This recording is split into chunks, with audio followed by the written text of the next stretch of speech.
Us are seeing the Balasans beautifully explain to us about the science of third eye and how this possibility that lays within each of us exactly functions. All the viewers that are watching us on Facebook, YouTube, and various other social media platforms, and all the viewers, all the participants that are sitting with us on the two-way video conferencing, to every one of you that have joined with us today, this particular science the third eye has revealed, I should say, defies the very flow of modern science. Because one thing in particular, we all saw about how Ma Virja was applying the eye patches. One thing is very important to note here is that the seeing through the third eye happens completely independent of light. Typically, for us to be able to see anything, right? What are we dependent on? The very science of seeing normally happens with the photons passing through our eyes and then we being able to see because of the light. So that is why light is very, very important to see. But for the third eye, the very first fundamental thing that happens is we are completely covering the light particles from entering the eye when we close the eye. And that is why these kids are not just putting a mask, they are putting a surgical eye patch, which will completely arrest the movement of the eyeballs and at the same time block any kind of light passing through. So that is a specialty. And now we all can see how these kids are going to be able to see through the third eye, completely blocking out all the light and only using their third eye with the eye patch to see.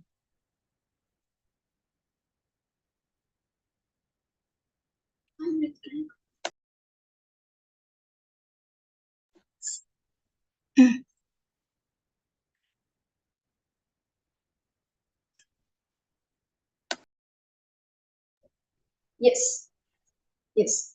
So yes, so now I will also verify to all of you that I have no sort of speakers or um, earphones around me to like basically to get any sound from the computer and in a smart Sony. I request you to check my ears if there's anything like that.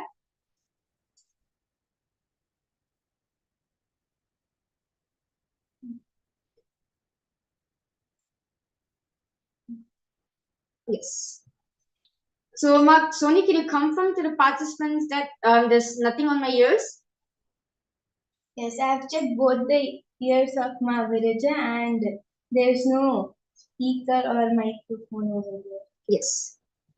So now I request all the participants to go ahead and post anything you want in the Facebook comments. Like you can post uh, phone numbers, sentence, anything, and I'll be able to read it through the third eye.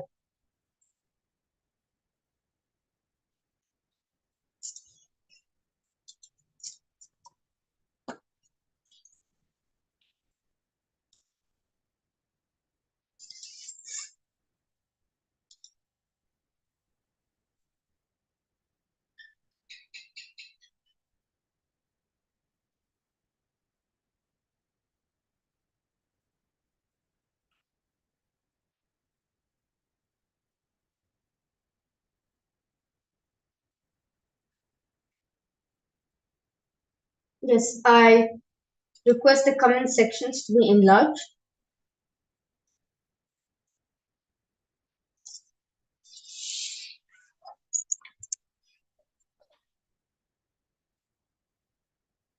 Yes. So the first comment which I'm able to see is Ma Devi Karani Airapatam. She has posted best program in the universe.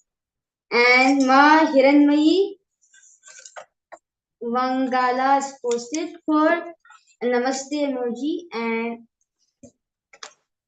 for smiley emojis.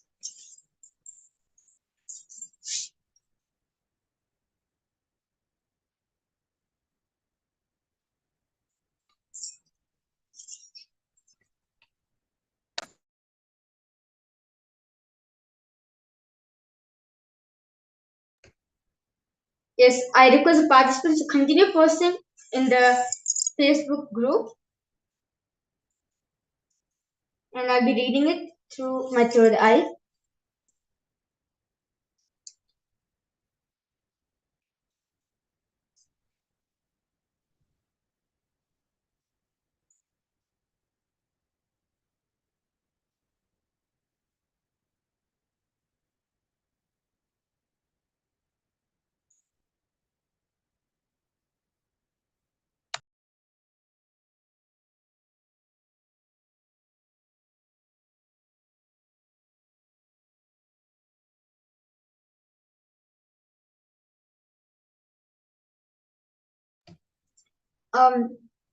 You can also post in different languages like Spanish or Chinese or anything.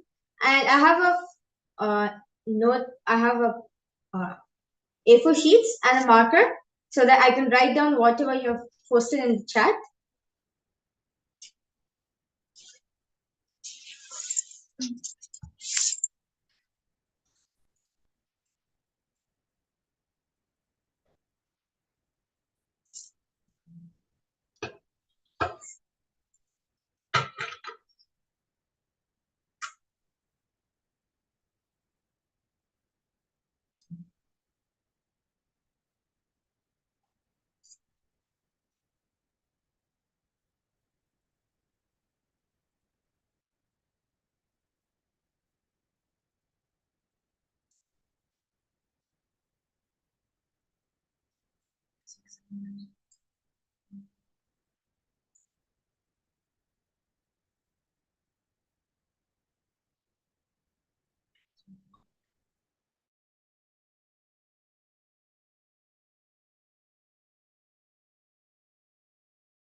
Yes.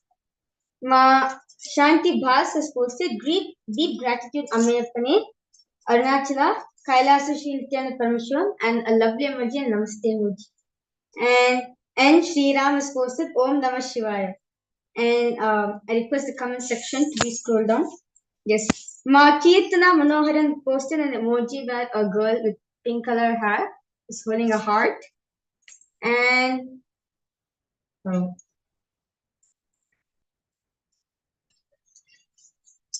and someone has posted saying nice.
Yes, Shiva Talam was posted. My love to Guruji for giving knowledge. And Mohini Deb has posted Kal Kal Bhairava.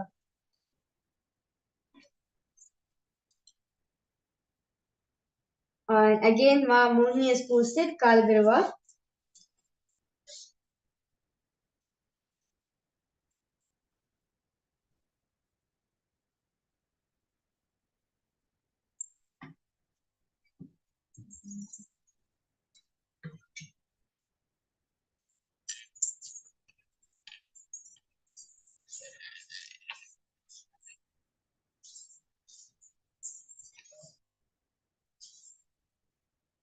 Yes. And Sri Ram has posted Har Har Mahadev and Swamiji.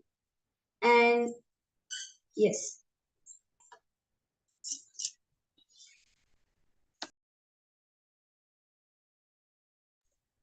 And I request all of you to continue post in the chat.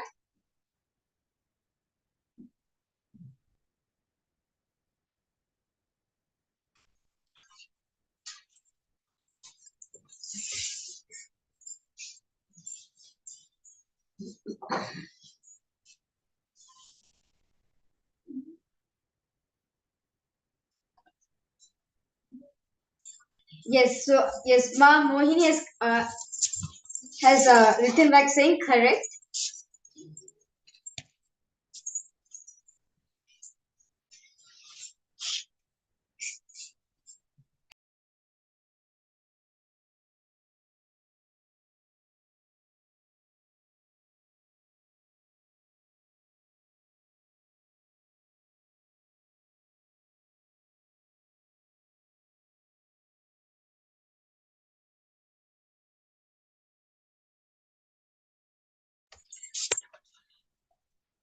Yes.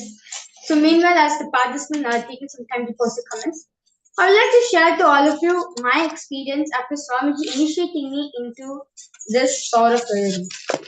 Actually, um, I used to wear spectacles, and I will not be able to see things when there's too much of brightness from my eyes, and also I was not able to read small um, fonts, like for example the font size in the books and everything without the help of spectacle. And after Swamiji initiating me into this power, life has just become magical. Even in the darkness, when there's no light, I'll be able to see things just through my third eye.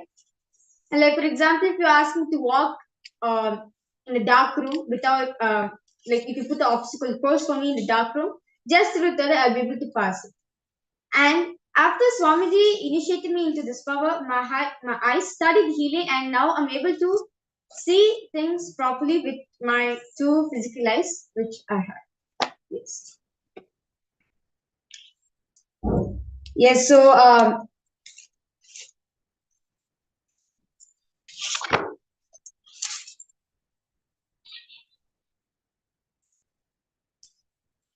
and yes, so you can see many people are continuing to post in the comment section. So Per Gunam has posted Om Nithyananda Paramashivoham.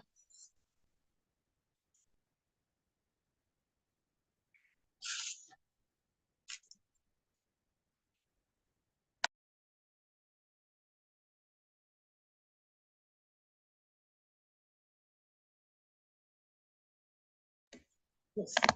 So along with me over here, I have a book. Yes. So now I'll be reading few pages from the book, and Ma Soni um, will randomly be opening the book and giving the page number for me, and she will be verifying whether what I'm reading is right or wrong.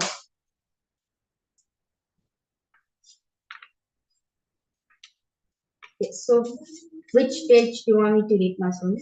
Okay, this page.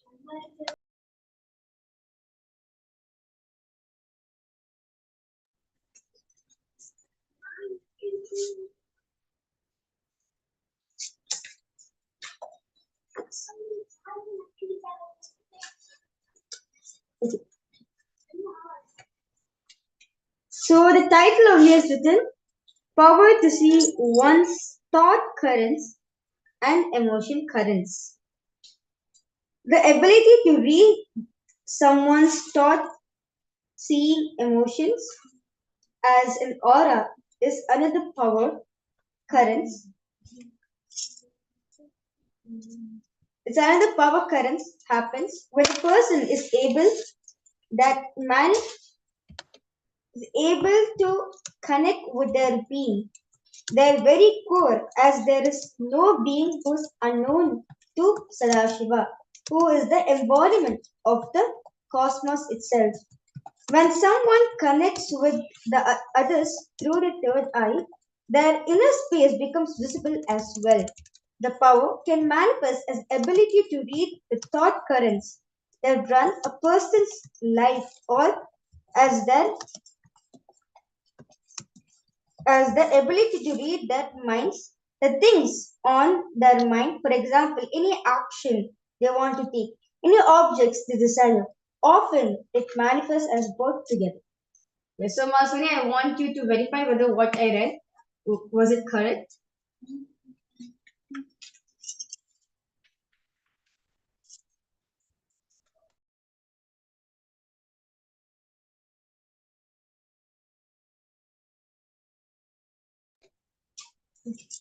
And also, I want Masoni to show the paragraph in the camera. And along with them, able to see a picture of Swamiji where Swamiji is holding both his hands on top of his head and his eyes closed.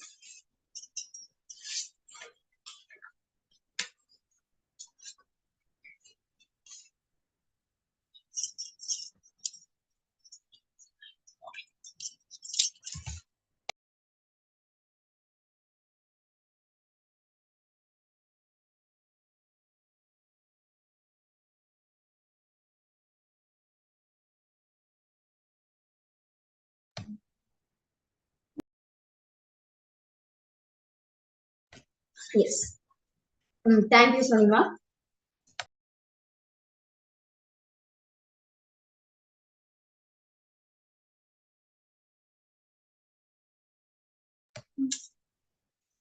So now I request Masoni to remove the eye patches and basically to show all of you that the eye patches are completely stuck to my eyes.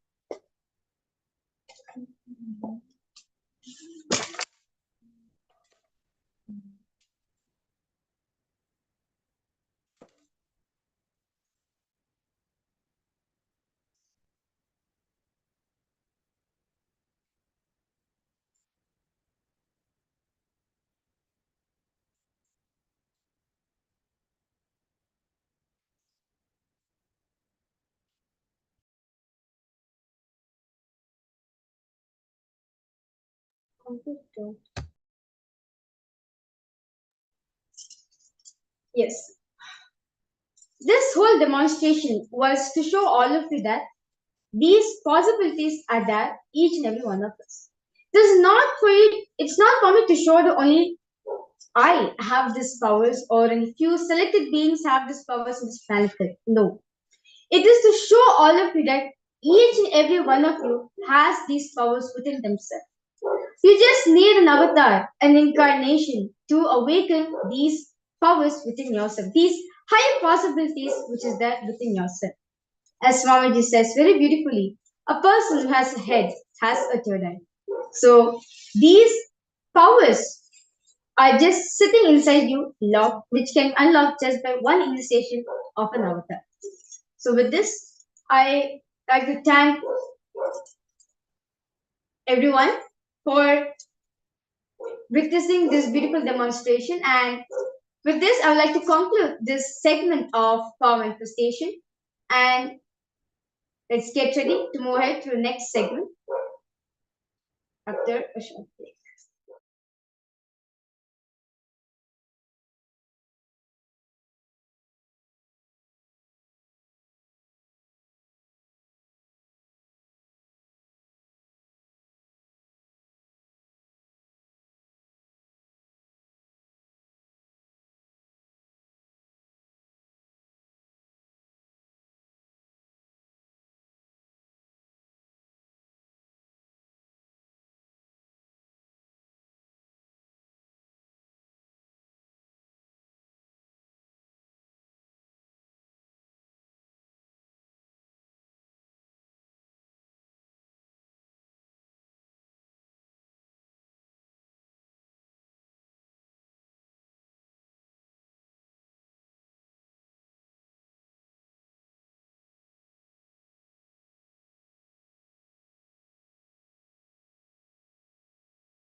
Nithyanandam, um, all of you can share with us how this demo was. How did you all enjoy this power manifestation? Actually, this just reiterates to us of our own highest possibility. Imagine it's not just limited to you being able to see with your eyes closed. It starts with that, but end of the day, it builds that inner space in you extremely powerfully. We have a lot of viewers who are commenting. Richard Aya is on YouTube and he said, "Oh, this is the Siddhi that I have been training for, and I'm also making progress without to see without the eyes. Most of the time, I use my blindfold and try to see my hands." Okay, and please understand, Richard, just one difference. This is possible as a practice. We all would have heard about something similar to this called the midbrain training, where people train to awaken one part of the brain. The cerebral parts of our brain has the ability to manifest these extrasensory or uh, extrasensory perception. Yes, it is possible. But that is a siddhi, more like you training yourself, like you share. You are training yourself to be able to see. But that is very, very temporary. It never gives you the complete ability or to be able to manifest this power. Shakti, whereas, is Swamiji initiating us and awakening your innate ability to manifest. And that is from enlightenment. Siddhis many times can drain us, can tire us, can have side effects, but Shaktis are purely from the space of oneness. You're understanding? So that has a huge difference. Right now, you are manifesting with your ability. Now, imagine the same thing what happens when you are manifesting with Swamiji's ability in you, when Swamiji infuses his own ability to manifest powers into you. That's how this works. So that's the power that we're all manifesting. So hope you understood, Richard Aya. So every one of you that are sitting here with us, you're all here attending from various different parts of the globe in this program. The one thing that every one of us need to understand is what exactly is Paramashivoham?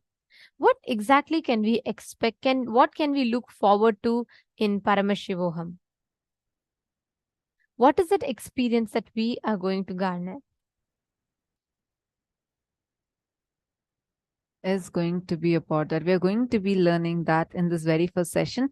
And see the program that we all are experiencing right now. This program is open for everyone. It's like you can be from any country, you can be of any religion, nothing matters, because Swamiji says not just all human beings are equal, but all beings are equal in Kailasa, because every single being is infused with consciousness.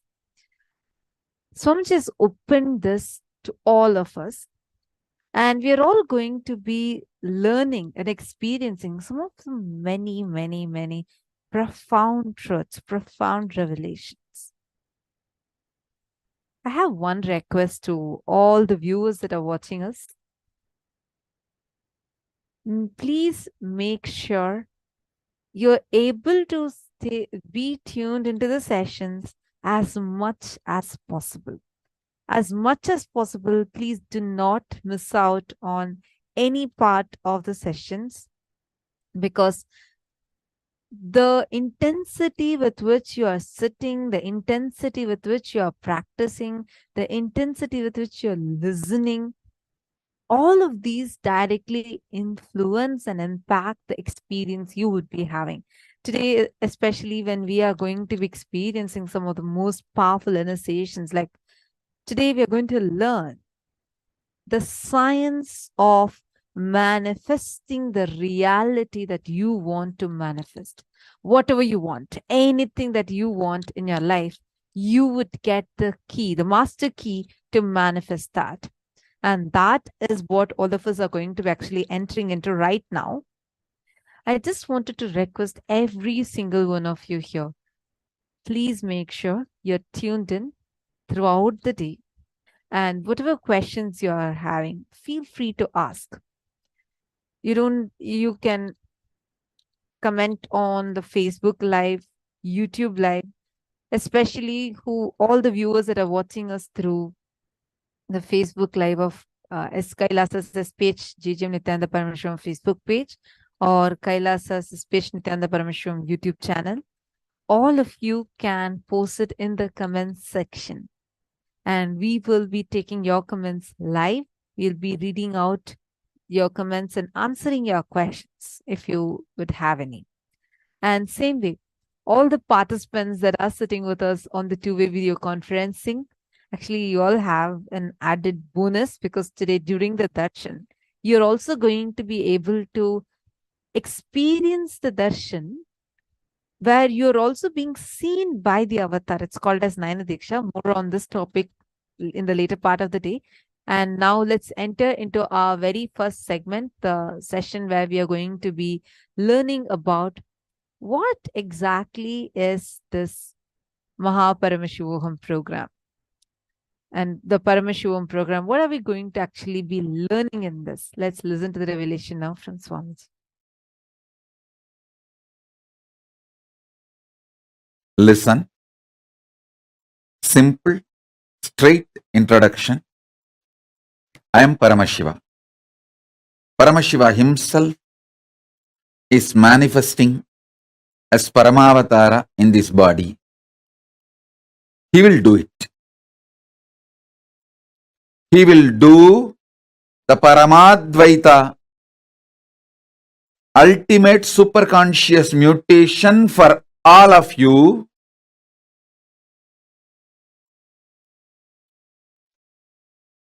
irrespective of what state, space you are now. Forget about what state, space you are now. All that does not matter. You may be overflowing with gratitude, love, devotion, or you may be just sitting, fighting with yourself, ready to fight with me, ready to blame yourself, ready to blame me, whatever state you are in. Don't worry, nothing bothers. All that is too shallow. I'll swallow everything. Not only where you are stuck, including you, I'll swallow it. Just come and switch on this camera and sit. That's all. Only one thing, don't miss sessions. Be here for all sessions. That's all. This 21 days, put everything away. Be here for all sessions. Don't miss one word, one session. Be here for everything. I'll take care of everything. See, I know the human mind more than you know you. More than you know you, I know you. And I have a solution. I only have to do, I'll do it. I will do it. Listen. Actually, I just want this 21 days time from you. That's all I need. And I am interested in manifesting in you. Listen carefully. I am interested in manifesting in you. More than you. When I manifest in you, you will be extension of me. And that's all I want. That's all I want. I am here for that. I'll do everything needed. I'll do everything needed. Don't worry. I am connected with all of you. Continuously, every session, I'll go on giving you deeper and deeper, powerful, miraculous manifestation. Now, this first session, I'm going to bring completion with everything, your whole past. Listen, your whole past is sitting in your stomach. Your whole past is sitting in your stomach. In completion, everything is sitting in your stomach. That is why whenever there is something which you can't get rid, go past, you say, I can't stomach it, I can't digest it. Because everything is in your stomach. Listen now. Listen very carefully. I'll swallow everything, all of you, and your incompletions and finish it up. This one session. Listen. Last almost 4 years. In 2018, I withdrew from human society and stopped meeting public. Only very few handful of people I met after the 2018. 2018 is the last people saw me in public. Now it's almost 4 years. 2019, 2020, 2021, 2022. Almost 4 years. Only few months, less than 4 years. Listen. My whole being is fully charged for this superconscious mutation process. I just need 21 days of your time so I can really make it happen inside you.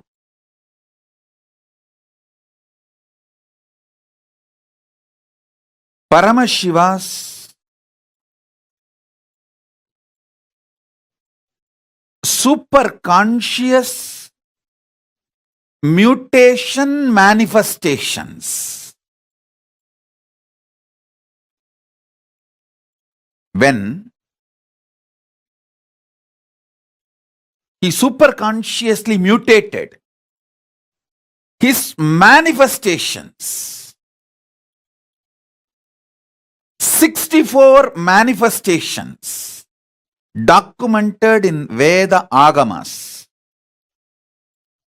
which he himself describes.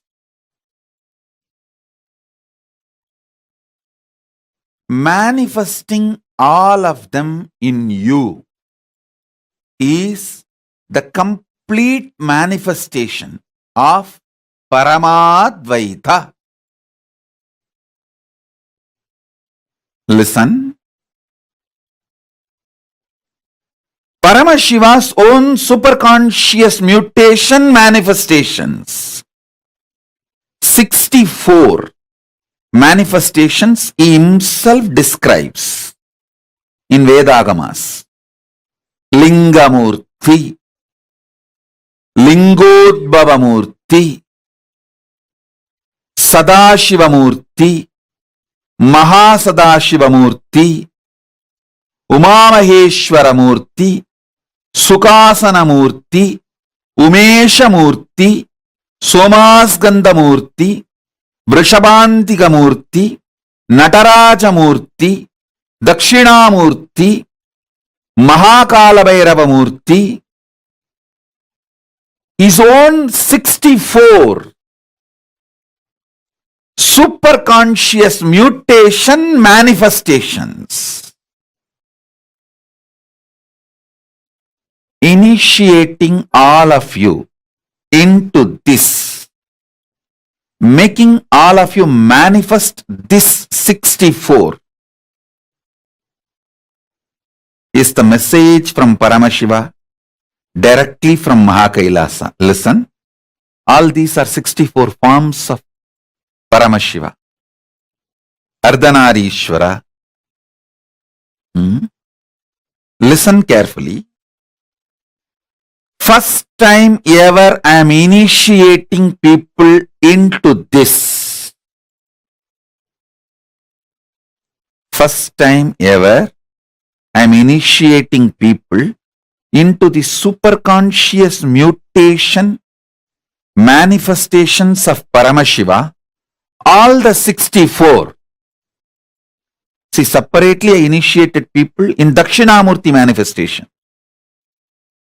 Separately I initiated people in Kalabhairava manifestation. Separately I initiated people in Nataraja manifestation. Separately I have also initiated people in Lingamurti manifestation. Like different individual manifestations of Paramashiva I have initiated, like Lingodbhava Darshan. Through that Lingodbhava Murti initiation I have done. But first time, all the 64, this Paramashivoham, you are going to experience all the 64 and this whole Paramashivoham. Initiation into superconscious mutation manifestations of Paramashiva. All the 64 manifestations. Like Gajasamhara Murti is one manifestation. Tripurantaka Murti, Sandhya Nritta Murti, Gangadhara Murti, Jwarabhagna Murti. Each of these manifestations, Kshetrabala Murti, Kalantaka Murti, Bhikshadana Murti, Pasubhada Murti, Varaha Samhara Murti, Brahma Sirascheta Murti, Gauri Leela Samanvita Murti, Ekabada Murti, Jvalantara Vada Murti, Agorastra Murti, Vatuga Murti, Lagulishwara Murti, Guru Murti, Tripada Trimurti, Gajantiga Murti, Kirada Murti, Veerabhadra Murti, Abattuttarana Murti, Kamadahana Murti, Matsya Samhara Murti, Rakta Bhiksha Pradana Murti. All these are various superconscious mutation manifestations of Paramashiva.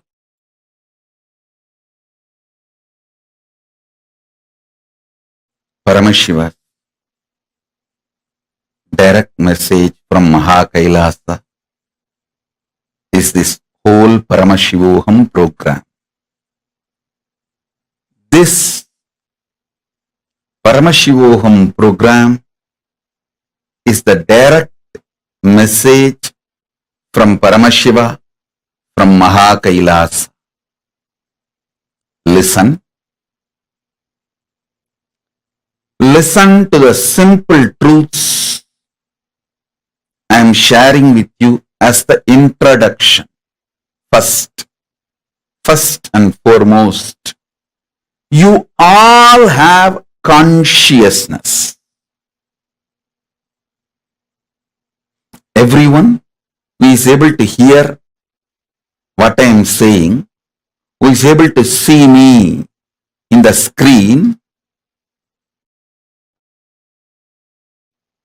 carefully listen intensely. If you are able to hear me and see me now, be very clear, you have consciousness. Consciousness is required fundamentally for you to feel your existence. Now,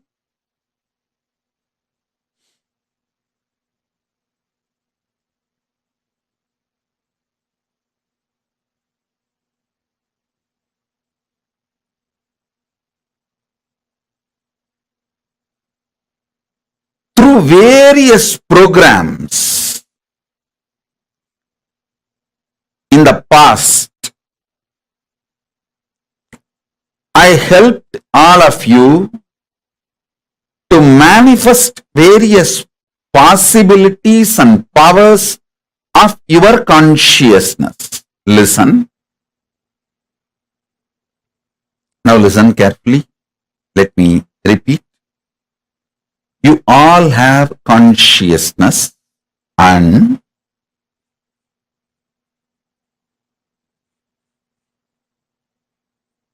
the consciousness has various possibilities and powers. Through multiple programs,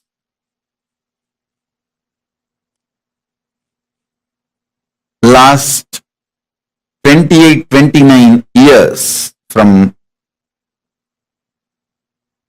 the age I started, from the time I started my public life till now, I have given various programs to help you, support you, initiating you to manifest various possibilities and powers of your consciousness. Now, in this program, I am bringing a new upgraded beginning, something extraordinary, grand. Listen. Something extraordinary, grand, absolutely new. I'll tell you what it is. Your consciousness can act like an airport. Your consciousness can act like airport for Paramashiva and various beings of Kailasa, gods of Kailasa, divine beings of Kailasa, to land on your consciousness. Your consciousness can be like an airport for those powers to land on your consciousness. Understand that. So, not only you can manifest all your possibilities, you can manifest Paramashiva's possibilities, Paramashiva's power. Understand, this whole program, is an upgraded new beginning. It's not going to be stopping with you manifesting the powers and possibilities of your consciousness. It is going to be letting Paramashiva land in you and manifest the powers and possibilities of Paramashiva himself. Listen.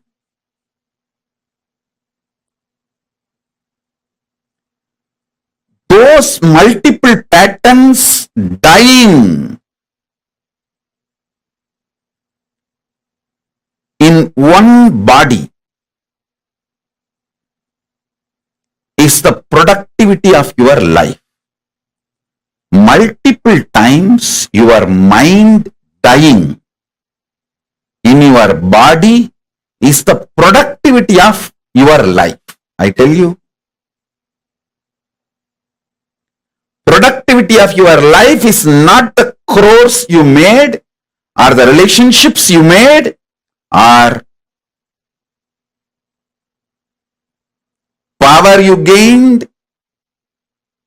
All those is not productivity of life. The real productivity of life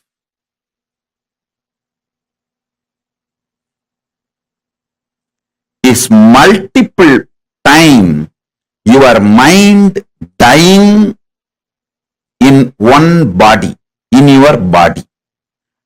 Wasting of life means same mind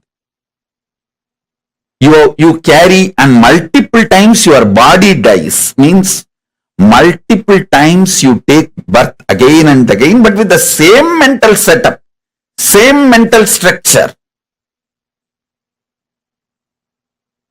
That is what I call it wasting of life. Listen,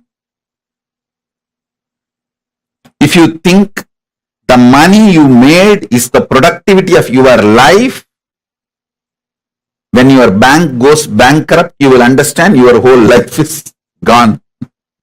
It just melts down with the zeros for which you spent day and night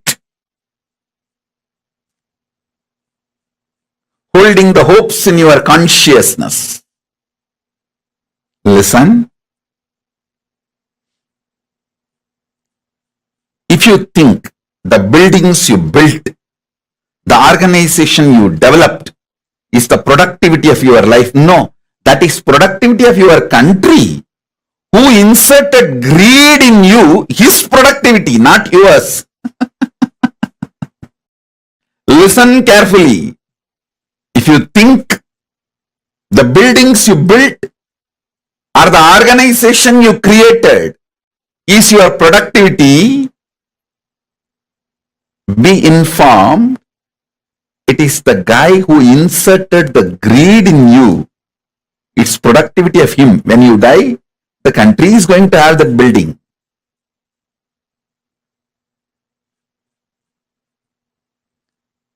Listen to this very carefully and very seriously, very sincerely. Even the strict organization I am building, I don't feel that as productivity of my consciousness. I am building this organization to tell you all that organization building is not the productivity of life.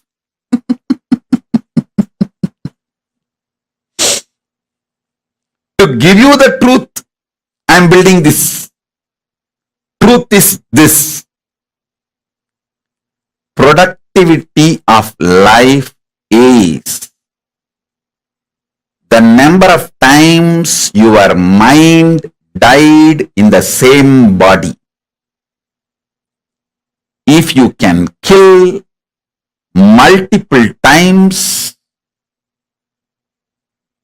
your mind in the same body, your life is productive. Your life is productive.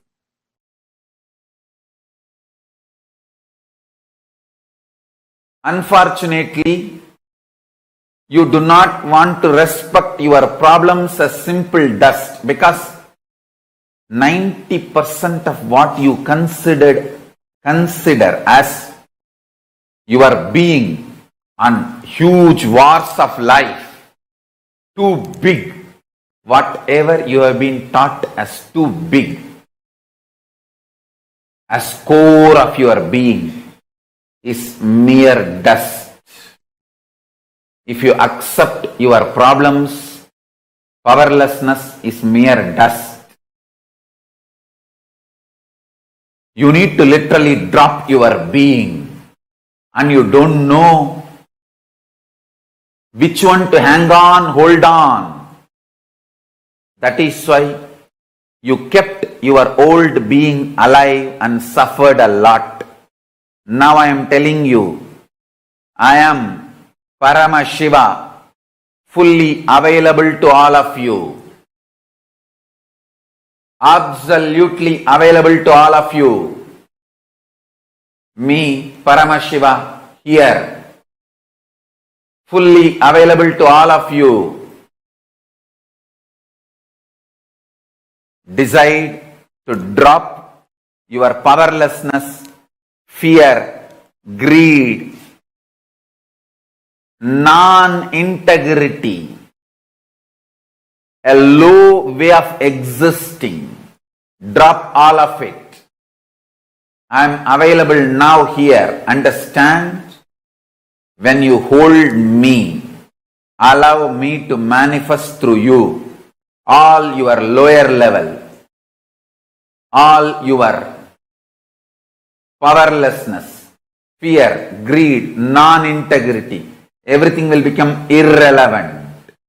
That is why I decided I want to make myself available to all of you.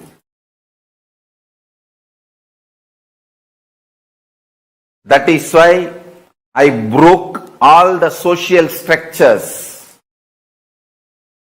ideas, concepts, including money.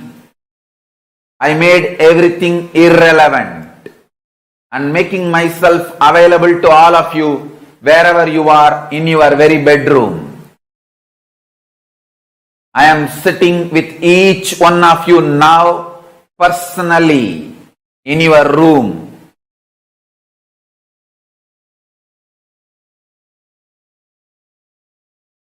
If you want to test, put a chair in your room and keep the form, photograph, Atmamurti of this form. Check. Every night you will have the impression on the chair I sat. The chair will have the impression of me sitting. And the manifestation of Vibhuti, Kumkum, Akshada, Jnananjana, all the auspicious energies. I am sitting with each one of you personally, individually, and making myself available. This being is now available to all of you, to each one of you.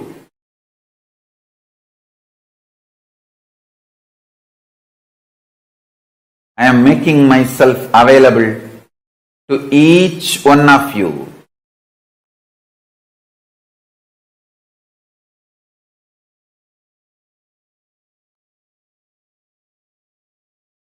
To each one of your being.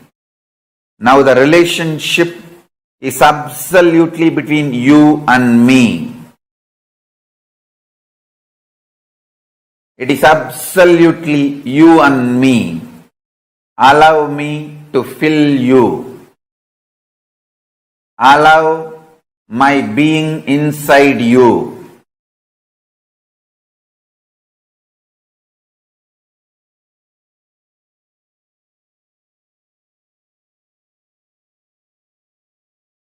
When you start tasting my being, all your past fears, greeds, powerlessness, everything will just become irrelevant.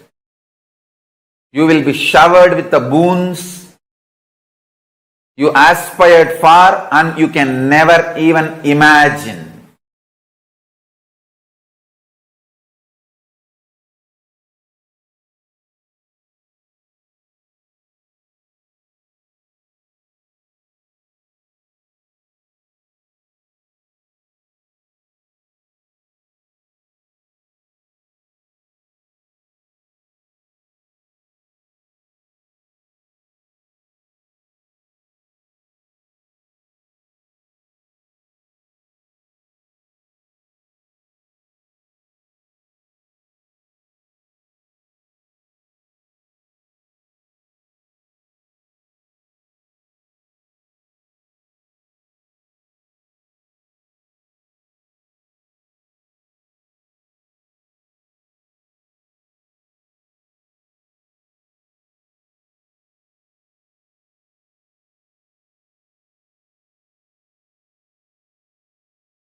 Violent weekend across the country. There were several mass shootings, including 2 here in California. Rate rises, inflation, the war in Ukraine and the end of COVID have created a unique set of financial challenges. A recent HHS government health survey found that nearly half of young adults 18 to 25 had experienced either substance use or mental health disorder during the height of the pandemic.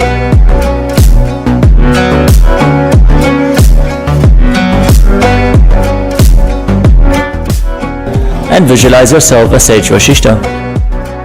Gaze to the nose, visualize Swamiji in your inner space, and perform the Mula Bandha as you do so. Nithyanandam everybody. We welcome each and every one of the viewers who are sitting with us from all over the world for today's yet another powerful session.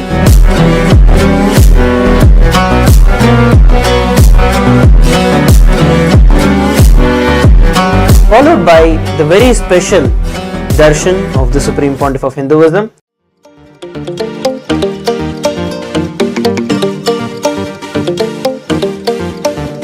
For these 4 months, I am making the whole Paramashivoham program completely free of cost.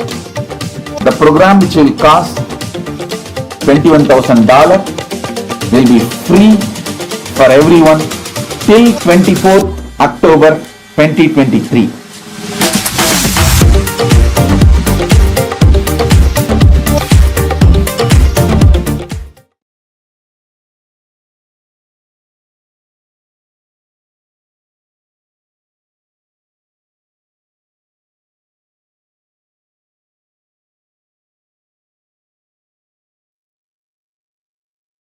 The Paramashivoham is gifting this exact science that Swamiji explained to all of us through this 21 days. In fact, through this whole Chaturmasya period. Every one of you that are watching us live right now, please understand, whether you are sitting somewhere in Australia, whether you're sitting somewhere in the US, whether you're sitting in any part of the world, does not matter. Because here, in the presence of the avatar, in the divine presence of the avatar, you literally have you are incubated to be able to manifest this science, and literally provided that the most conducive atmosphere for you to experience the phenomenal transformation that this science can lead you through. Actually, the most exciting part is how Swamiji, without even our effort, or you don't need to do something as like your effort into this. You just need to be here, just listen. Swamiji would transform your life completely. Like how Swamiji said, all you need to do is make sure you don't miss the sessions. Make sure that you are not missing any part of the day. You just listen and participate. You just be here. Swamiji will take care of everything. Swamiji will give you what exactly you're looking for and much, much more. And Swamiji beautifully explained one thing. He said the productivity of the life is not you building organizations. It's not about you building some huge buildings. That is the productivity of the society that instilled that greed in you to make you go and build a certain building, or for you to be able to build an organization. The real productivity of your life is the number of times that your mind dies in you and you are able to give rebirth to yourself. This Paramashivoham constantly rejuvenates your inner space. It is focused on the real productivity of life.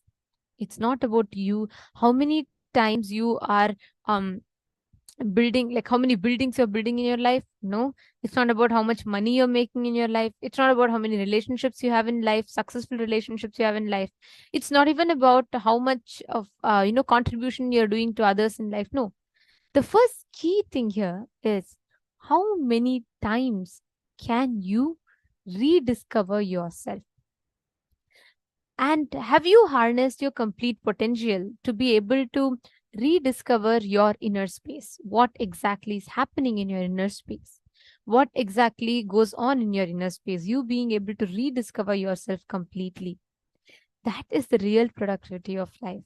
And Swamiji had so beautifully taken all of us through that, to explain to us the science, how me, you, a normal human being like us, can experience these extraordinary abilities of being able to discover our inner space, be it anger, greed, fear, lust, any of these emotions that we are all stuck with. Many times, which we feel, most of which we feel are beyond our control, completely is taken care of by Swamiji here so beautifully. Can I request all the viewers and participants, can all of you take few minutes and write what did you understand so far as to like what that you are looking for in this program? The whole program, the Paramashivoham program, is directly a message, that message from Paramashiva. You have conscious, and your consciousness can act like an airport of Shiva and various divine beings of Kailasa to land on. So not only that you can manifest your possibilities, you can manifest Paramashiva's possibilities. And how many times have we all wondered, right? Like, okay, so is this all that I can do in my life? Is this the maximum? Or sometimes you think you already know your peak potential. You think you already know this is exactly what I want in my life. But you will start noticing that even after you achieve that, you still don't feel fulfilled. See, that's because how much ever we are trying to run in this little rat race, like all of us are trying to achieve something. And we go on and on thinking that we're going to give fulfillment. Needs one car and I'm going to be fulfilled. Then you see that your neighbor has gotten a new job opportunity, and then you immediately want that. Like Swamiji says, when your neighbor buys a new AC, the temperature of your house suddenly goes up. See, this time, all of us are looking for that fulfillment. But the truth is that fulfillment is there within us. And we just need to learn to tap it. Now, what does that mean? It's not just you have to sit in meditation alone and like you don't have to experience your life. No. Swamiji says you have consciousness and your consciousness is so powerful. It's like an airport. All the divine beings, gods are real. Gods exist. Paramashiva is real. All the gods and goddesses are real. And they can come down and your consciousness. So our consciousness is like an airport. And that powerful experience is what one of the experiences you're going to be experiencing in this program. One of the most important aspects, in addition to this, is how you are becoming a platform for the divine energy to land in you. And what does that mean, right? If you see, many times we have so many different ideas, the constant things that we carry in us, the constant thought currents, I should say, inner chatter we carry in us. That's the right word to use, right? Even now, right now, as you're listening, your mind may be wandering off somewhere. Okay, what exactly will be happening in my office? Oh my God, I needed to submit this project. Oh my God, I'm going to be sitting here for 21 days. What about my work? Or you could even think about, okay, what's for breakfast? Our mind takes us all over the place. Now, the most important thing for you to experience Paramashivoham, this precious gift called Paramashivoham that Swamiji is here to offer to all of us, is listening. Because it is only with the listening you'll be able to internalize. Only when you internalize, you'll be able to live the truths. And only when you live the truths, you'll be able to experience them as reality in you. So it is very important that you first understand, you listen. And This listening is the key to experiencing all the gifts that Swamiji is giving us in Paramashivoham. Now, let us do a very quick exercise. You're all going to be taking a few minutes to dig deep, contemplate, and meditate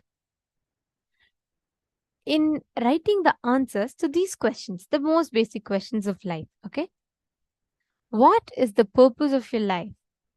What do you aspire to be? What motivates you to wake up every single day? And what do you value the most in your life? I request every one of you to take a few minutes. Let us start. Request every one of you to write down.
Now, in the second part of this exercise, take a few minutes and write down, when do you think that the seeking was awakened in you?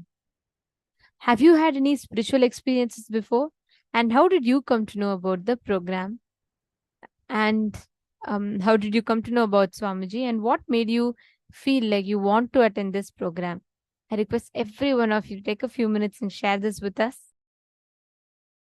You all can also post it in the comments, and I request all the participants, you all can post it to us in the chat.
In the next step, we request all of you to pen down. What is it that you seek from life? See, there's one that what you really want in life. Second is what you experience is Paramashivoham. The third one is how do you plan to achieve what you aspire to achieve? Just check with yourself. Are all the actions that you're taking aligned to the purpose of your life? Whether enlightenment, whether it is spirituality, whether it's strength, whether it's physical strength, whether it is being able to have good education, anything could be the purpose of your life that you resonate as the purpose of your life is. But just check if your actions are in alignment to the purpose of your life that you have set.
You have written down, I hope, right?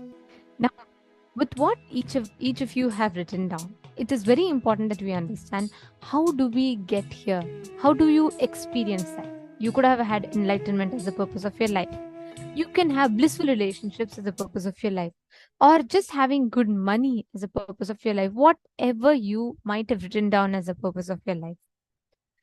Paramashivoham program gives you the science of as to how you can achieve the purpose of your life, whether it is about health, whether it is about wealth, whether it is about relationships.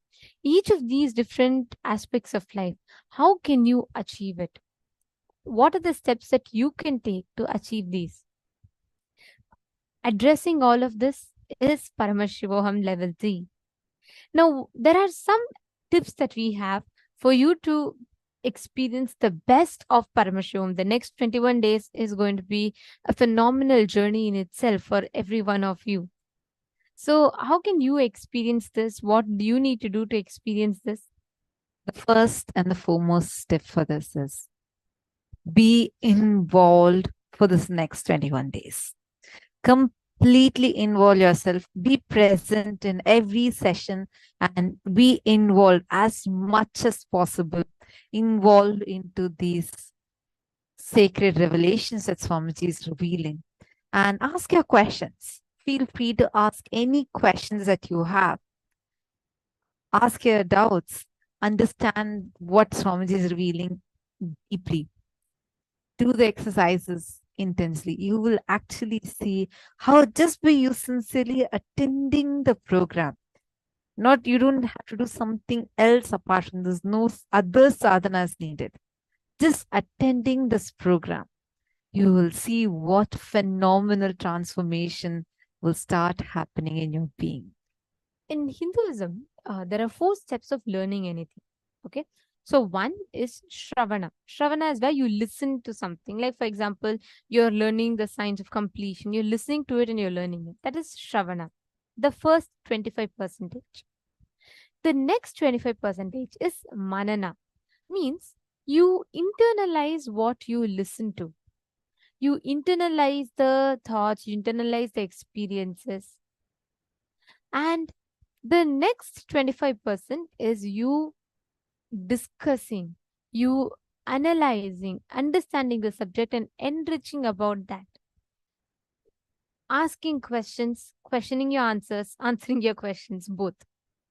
And the last 25% is nididhyasana, living these extraordinary truths and practically applying them in your life to see what is the outcome of these extraordinary truths and how do you apply it and what do you need to change for you to gain the maximum benefit of these truths. And in this Paramashivoham, you are going to be learning like so many different truths through the day. The only thing you need to do is make sure you cover these 4 steps for learning. Shravana, you listening, the 25%. The second 25% is Manana. The third 25% is Khandana Mandana or Vakyartha Siddhas, Vada Prativada. You discussing on this, you answering your questions, questioning your answers on this. And the last is by living it, practically applying these truths. I see many actually posting. I see many participants posting it in the chat.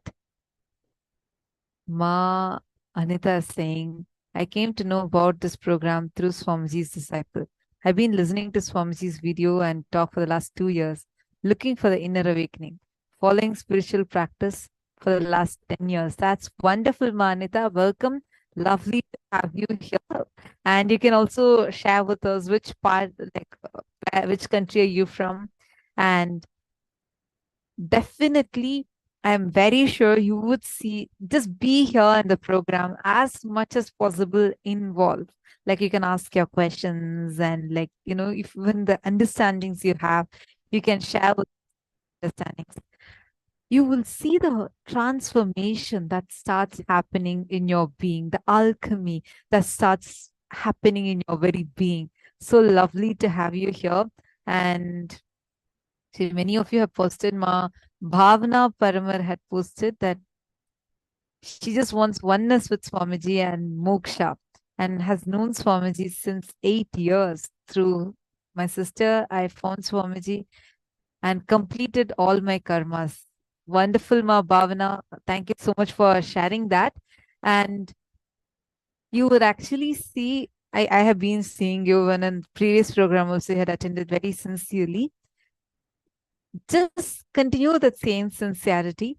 You will see how in various dimensions of your life, you will see this Paramashivatva being infused. Paramashivatva means the highest space, the highest state that all of us can experience, the ultimate state, the ultimate space, the ultimate consciousness being awakened in us, where literally we have access to our ultimate potential. And you would see how that powerfulness and the divinity is getting infused in various aspects of your life. And you'll see all your desires and the boons that you're requesting for is going to manifest as a reality. Wonderful, lovely to have so many of you here. And one of the most important aspect of this program is that all of these 4 happens, like whether you listening, you internalizing, you learning. But there are always certain parts which even we do not know we have, which are called as blind spots. Like even you don't know the unsaid, the unknown part, components of you, which even many times you will not know how exactly you need to tackle them.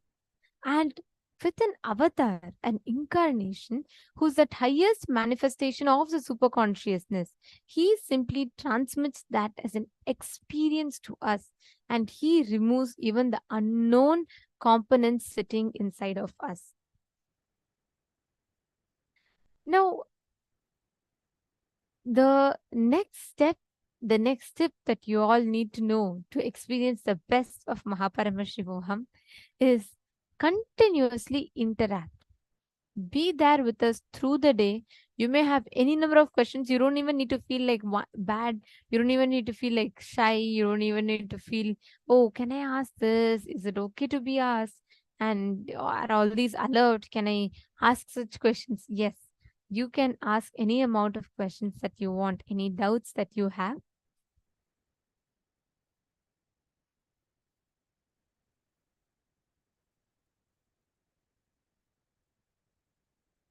tip we have for all of you is invoking the presence of Swamiji where each of you are sitting through the most powerful the physical presence you can invoke through the Atma Murti.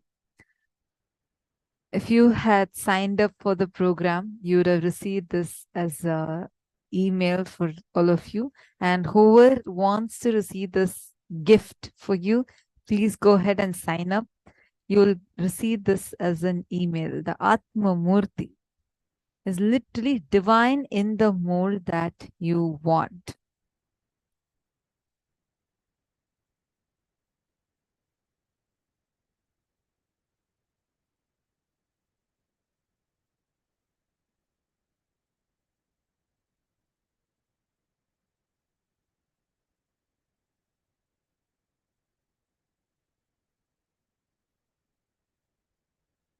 Next is the Nithyananda Sabha.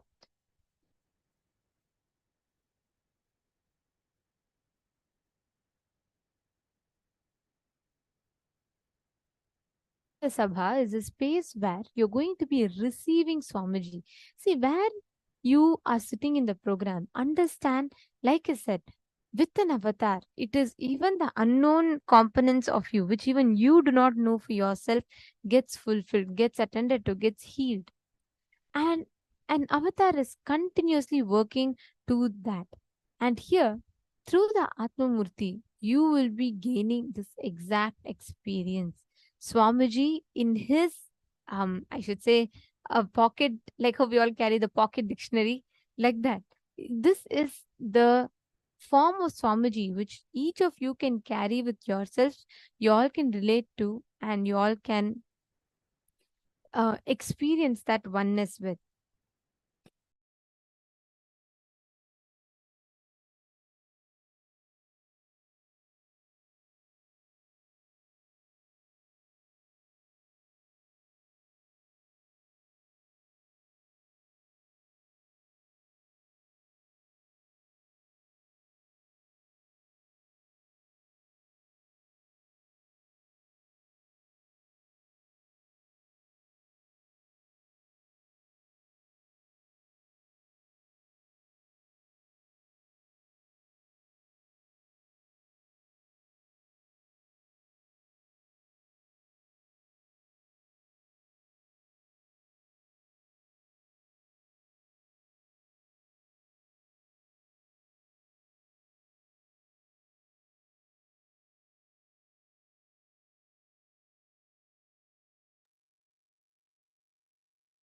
Swamiji had given a boon. Swamiji said that all the program participants, especially like all the Paramashivam participants, Swamiji had given a very powerful boon. Swamiji said that you all can keep the Atma Murti and put like dedicate one asanam for Swamiji in your room, wherever you are in your room. And you can just keep that, like make sure you cover it with a cloth. You will see during the darshan, and make sure that it's in your Nithyananda Sabha. We'll be explaining what is Nithyananda Sabha now. Just keep it during the darshan. Make sure it's in front of the camera. You would see how literally you will be able to see Swamiji's imprint. Like, say someone sits and gets up, the cloth will have certain imprint. Like you will feel that you'll know clearly someone has sat and gotten up. You will exactly see that right after the darshan in the asanam that you have kept for Swamiji. It's a very good one. Literally, Swamiji will be manifesting physically for us through his Divya Sharira during this program. And the Atma Murti helps a lot for us to be able to experience this in the best way possible. Because the Atma Murti is like a physical form. It's physically Swamiji in the mold that you want, whichever form that you are connecting with, that of Swamiji, you can have that as your Atma Murti. We have specific Atma Murti, which is blessed and energized by Swamiji. We'll be sending that as a gift for all of you. And you can print that and it should be printed as a 3 feet deity. And Swamiji will be blessing that and energizing that. We'll detail this out in the email, and we'll be sending out that email to all of you. And the next we're going to be setting up is the Nithyananda Sabha.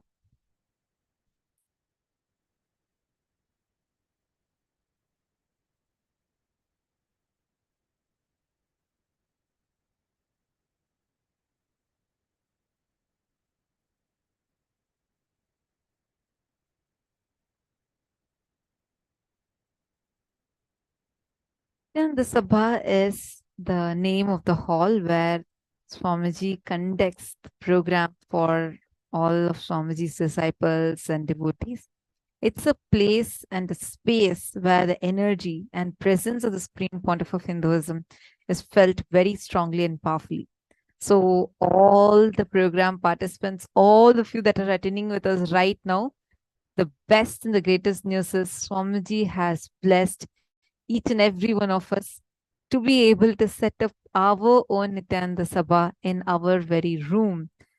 Wherever you are, you can set this room up and you will be able to experience Swamiji. You'll be able to experience his physical presence, experience his energy there. Nithyananda Sabha in your very room for Supreme Pontiff of Hinduism to bless and energize the space and entangle with you through the energized space.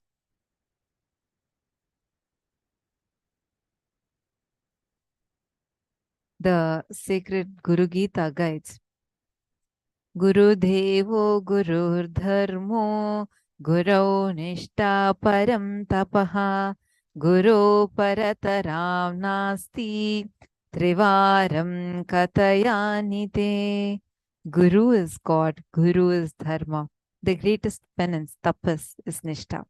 Unshakable, one-pointed integrity to the Guru. There is nothing superior to Guru or beyond the Guru. I repeat this 3 times. This is what Paramashiva himself reveals in the Guru Gita. In the Supreme Pontiff of Hinduism's words, treat the room that you're sitting as Nithyananda Sabha. I'm sitting with you in that room personally from morning till night, throughout the time. Just be available in Nithyananda Sabha. I'm making the room in which you're sitting now and attending the program as my energy field now. In each one of your room, I am sitting and declaring that room as my energy field. Make yourself available. This whole program, precisely all the program time in that room. Be available and go through the instructions with intensity and Tyaga. All the great things will happen with Tyaga. All the ultimate things manifest with Tyaga. All of you can set this room up for yourselves now. Let's all take a few minutes and make sure that we set up this room. Understand this room that you're going to be setting up, the Nithyananda Sabha. You will literally experience Swamiji physically in that room. This is one of the most recommended things for all of us to have the best experience in the program. Can I request all the participants, wherever you're sitting, have one dedicated space through which you're going to be attending the program. I actually see many participants who have already set up your Nithyananda Sabha so beautifully. Many of you are there with the Atmamurtis behind you, and some of you have even put your puja kit in front of the Atmamurti and taken it very, very beautifully. All the other participants, we highly recommend that all of you also do this process now. See, where you are sitting, you're going to be sitting and attending the program most of the time, especially receiving the darshan, initiation, the deeksha. That place Swamiji is blessed to be the Nithyananda Sabha. Literally, this is a sacred sthala. According to the Sanatana Hindu Dharma, this room that you are dedicating for this is literally a sacred sthala where the avatar is manifesting for us individually. What an auspicious blessing, right? our own. You don't even need to do some tapas, go somewhere, travel somewhere. Literally, Swamiji extended himself such that he will manifest for us right now, irrespective of where you're sitting and which corner of the world you're sitting in. Swamiji is manifesting right now. He will be landing and gracing with the darshan to all of us. So place a simhasan, even don't have a simhasan or svikasanam, even at least a chair you can dedicate it for Swamiji, decorate it beautifully, put a beautiful cloth and decorate it with some flowers and fragrance, and place the Atma Murti on the chair or on the asanam, like how it is shown in the picture. You can offer the sacred oblations, puja, and the Naivedyam to Swamiji. And Swamiji is literally sitting with you right now. Understand? We'll listen to Swamiji revealing this earlier in the session. Swamiji is blessing all of us with this powerful boon. All of you can set it up. Take a few minutes quickly and set it up. All the participants that are sitting with us on the one way, meaning you all are sitting, watching us live through some social media platform, we highly recommend that you also prepare this in your room, wherever you might be. Dedicate a space where you would be learning these revelations, where exactly you're going to be receiving these truths from. See, this really helps a lot in terms of how your experience is going to be, how exactly like you are going to experience the sacred truths in you. So please make sure that this room is separately dedicated for you receiving this program. Actually, all the participants that are attending on YouTube or Facebook, we highly recommend that you all join us on the two-way video conferencing, meaning you can sign up for joining to Paramashivoham. You can join through the two-way video conferencing so that you are having best experience of the program. Understand, this is a science. It's not just, you sitting and you watching. Here, Swamiji sees you. Swamiji initiates you by looking at you. Swamiji's eyes falls on you. So that itself is a very powerful experience in itself. So I request every one of you, Ma Lucy, Ma Chetana, Ma Zingjing, Ma Krista Menard, Ma Natali, every one of you, just have, when you sit with the Atmamurti and you will see the kind of a powerful effect that itself will give you.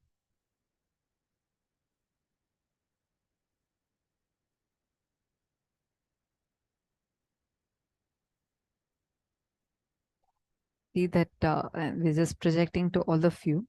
See, literally Atma Murti that all of you are seeing right now. It's an energized deity of Swamiji. Literally your customized version of Swamiji just for you to relate with.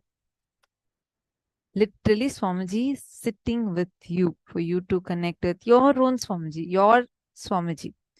And so he'll be available for you 24/7, 365 days a year in this form of Atmamurti.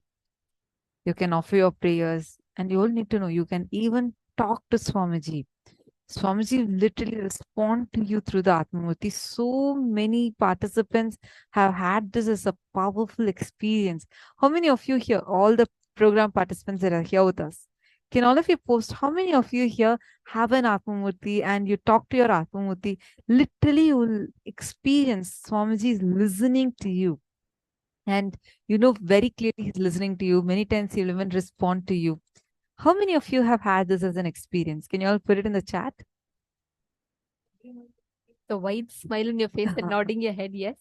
Each of you are a testimony for this. Each of you have experiences. In Hinduism, we don't connect just through the deities. Even the deities are alive. They respond. They are independent cosmic intelligence that lives responds to our thoughts, prayers, and emotions. And this, each of these are energized.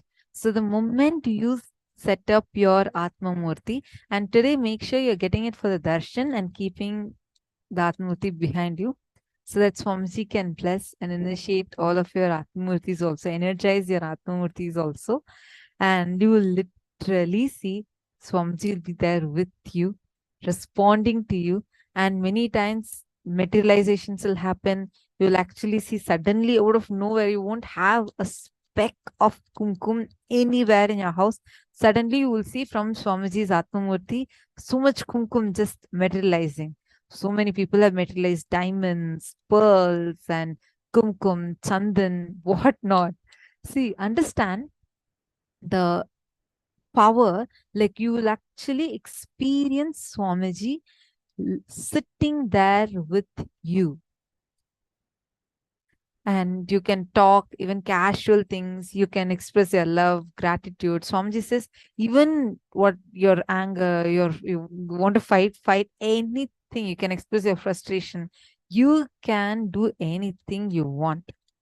He will respond to you back because he is alive, a living deity there. He's there with you. I see many of you asking for the Atmamurti. Yes, definitely. You all can just sign up and we will definitely send the Atmamurti link to all of you where you all can download it.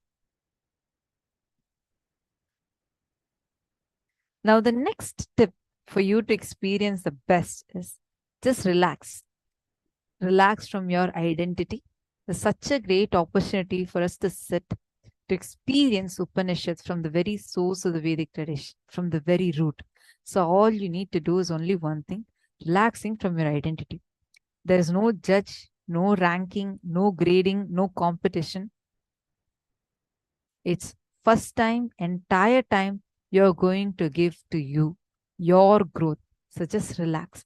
Be comfortable, but please do not lie down. And also if you're able to keep your spine straight, head, neck, and spine in a straight line, the straight back will also help you focus in the sessions as well as keep your Kundalini Shakti flowing. So we recommend you all to keep your spine straight and sit straight.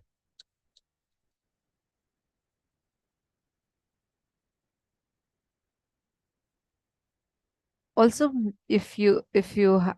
we also recommend you all to have a large screen or a projector just so that you can have the best viewing experience, and make sure you have a stable internet connection and a broadband connection, audio, video setup. Install the Zoom, have the access to the mic on or off button, and just make sure that you are there throughout your sitting.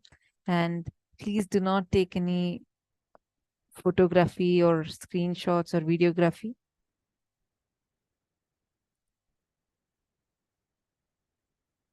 And these are the items that we request all of you to have ready with you.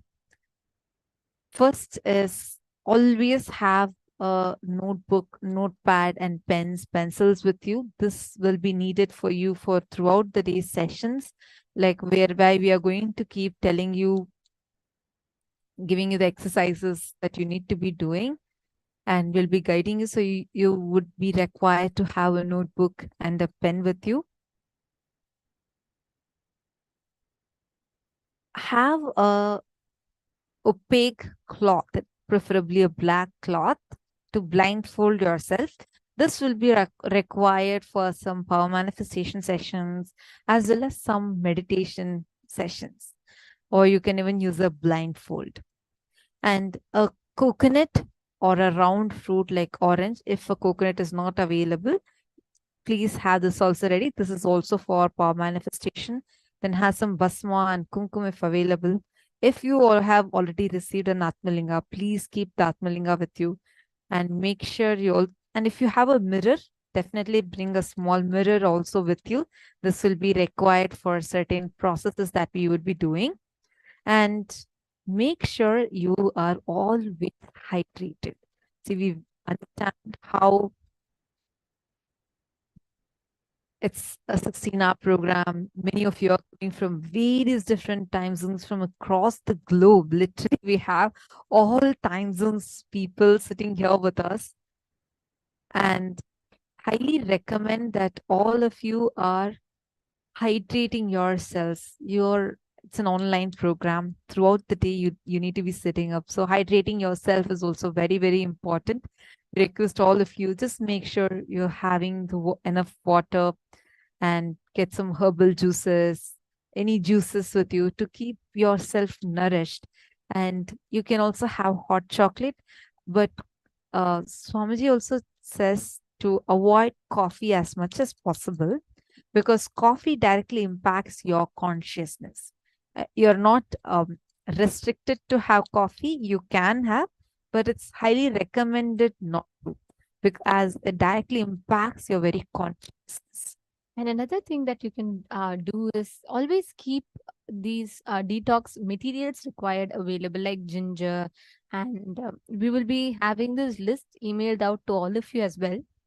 And this is mainly for the participants attending through the two-way video conferencing, because every one of you that are sitting here through the two-way video conferencing, each of you are committed and dedicated to you experiencing your breakthrough. It's the superconscious breakthrough. The program is designed in such a way where you learn powerful cognitions addressing one particular aspect every day.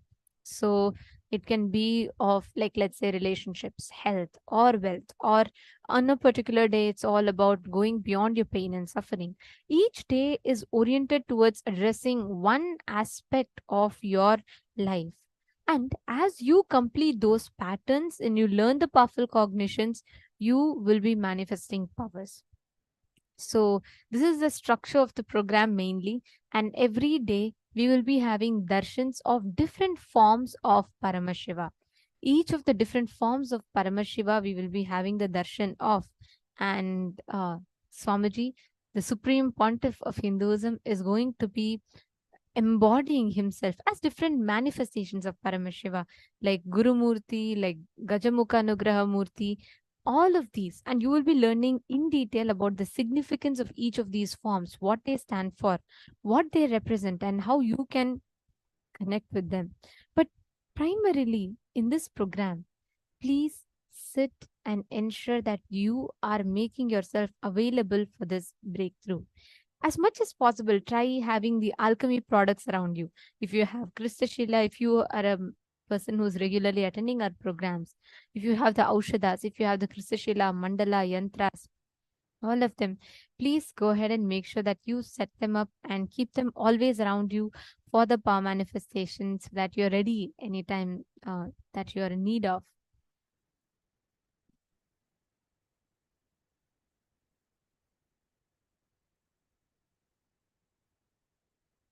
And make sure that there's blindfolds, pen that you have, notebook that you have.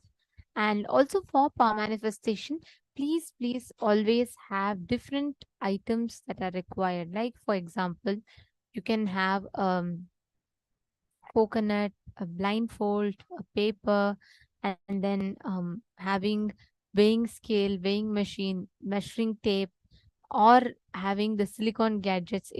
Any different things, you can have it with you for you to manifest.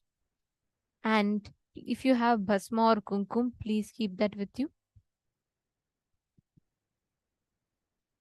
And for the deeksha itself, each day there will be different items that you will be needing. Like, for example, tuning fork. If you all have a tuning fork, please arrange for a tuning fork, arrange for a thermometer where you measure the temperature, or your BP and pulse monitor. And also please have, for initiation, the special initiations every day, you will be needing some water, drinking water, and fruit, some fruit. Just every day when you receive the initiation, for you to offer, you can have betel leaf, betel nut, dakshina, a coin, the 1 unit of your currency, any currency that you have, just 1 unit of that, a clean towel, and you can have some food, offering of some sacred food, naivedyam that you'd like to offer, anything. So keep all of these, whatever you have, whatever you're able to arrange for, please try and keep all of these, because this will enhance your experience of the darshan. Ma Gokila from Malaysia is asking if she can have any of her favorite photos of Swamiji as the Atmamurti. Ma Gokila, Atmamurti is specifically blessed and energized by Swamiji. So only the Atmamurti that we'll be actually sending it to you as an email, you should have only that printed as Atmamurti, because this is specifically blessed and energized by Swamiji. You can, of course, always keep the other forms of Swamiji also with you. We see so many people here who have like a gallery of Swamiji's pictures behind them, that I know all of us enjoy that. Surely you can, Ma Gokila. But Atma Murti as such is different, where only a particular energized photograph of Swamiji's and that particular energized form of Swamiji's can be kept for you to connect to as Atma Murti. Right? So you can have all the other images to you also to connect with Swamiji. And the next one is the dressing. Through the program, please make sure that you are having comfortable clothes on. And most importantly, if you have traditional Hindu clothes, like for example, if for a female body, you can have saris and half saris or some traditional attire. And for male bodies, you can have a dhoti and a kurta.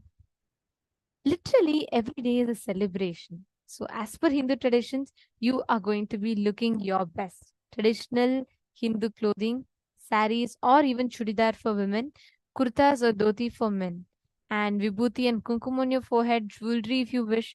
But understand, celebrate your happening, celebrate you being here, celebrate the fact that you're experiencing enlightenment, you're experiencing all super conscious breakthroughs. And most important part is Nayana Deeksha. Every one of you that are sitting on the Zoom, the two-way video conferencing, please understand you are all receiving the Nayana Deeksha, where not just you are going to be seeing Swamiji, Swamiji is going to be seeing you. So be on camera and do not turn off your camera. Even if you need to step away for a few minutes, you can just put in the chat and then you can step away. And during Swamiji's sessions, please do not turn off your camera, because each of you are going to be receiving the personal darshan and blessings from Swamiji. And most importantly, all those who are in the Zoom, in the two-way video conferencing, you will be getting Swamiji's own responses for your messages. So do not miss.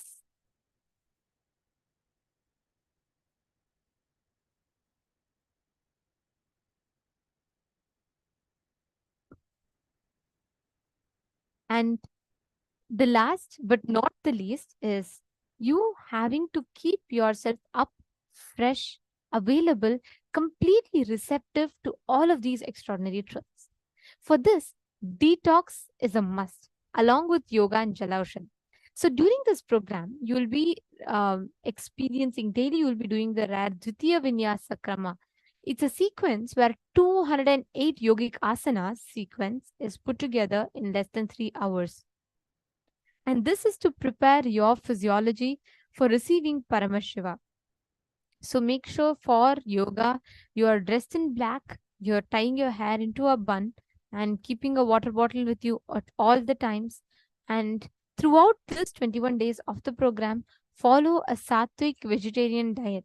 Skip any kind of animal products, even if possible, the dairy products, meaning if you have the non-violent sources, that the cows are not harmed or it's not sent to slaughterhouses, yes, you can put that, you can use that dairy, you can use the dairy products. But if not, please avoid even dairy products. Follow sattvic vegetarian diet, and you will see the way your ability to understand and sensitivity to the world will just shoot up. Don't intoxicate yourself through smoking or alcohol. You will see within 21 days, you will not need any of these addictives to feel joyful anymore. And each morning do Jala Aushadha. Jala Aushadha is where you have a copper bottle night when you go to sleep. Fill the copper bottle with water, chant the Mahavakya a few times, energize the copper bottle, and once you energize the copper bottle, the water in the bottle, it'll get charged. It'll get charged with the copper substance and it'll act as a conductor. It'll hold the energy of Mahavakya vibrations. So you are going to be chanting Mahavakya, energizing that water, and the entire 1.5 liters of water, you're going to be storing it overnight. And next morning, you will be drinking that water fully before even you brush your teeth. This will be the first thing that you will be doing after you wake up.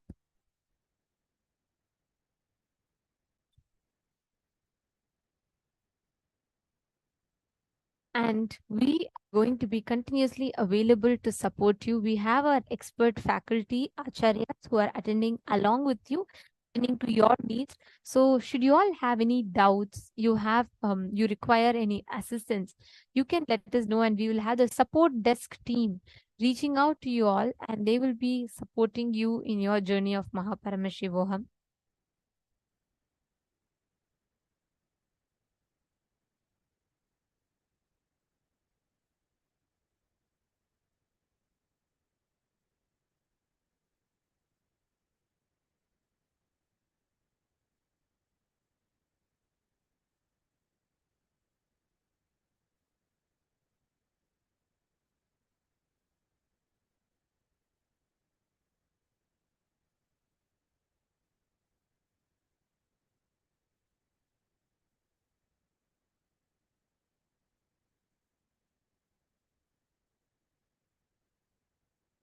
And we request all the participants to take a few minutes, set up and sit back, relax and enjoy.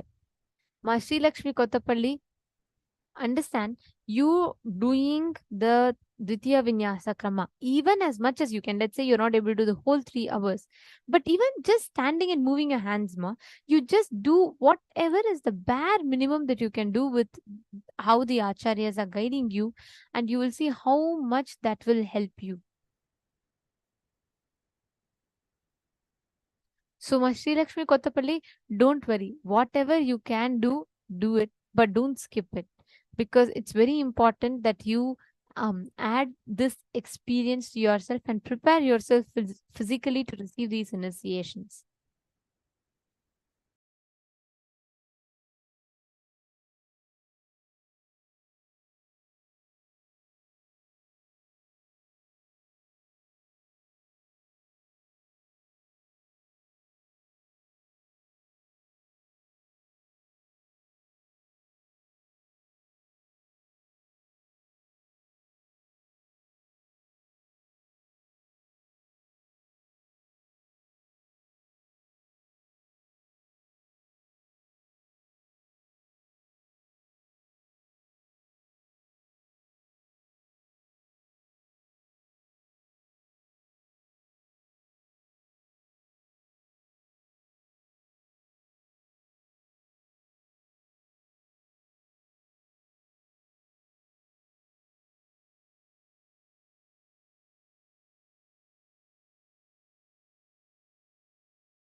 let's all enter into the next part. We all are going to be learning. Actually, today, the first day, is going to be more often orientation. We're going to understand and what is the program about and what are the things to be done. And then this is the first part, and then we are going to actually be entering into the sessions where we're going to be learning the science of manifesting the reality the way you want to manifest. All right, so now let's enter into the program. Did you all watch the demonstration that the Gurukul Balasins did? How many of you watched the power demo? And how many of you felt like, wow, how is that even possible? I know here many of you yourselves have started manifesting the powers now. But how many of you are here for the first time and power demonstration happening for the very first time?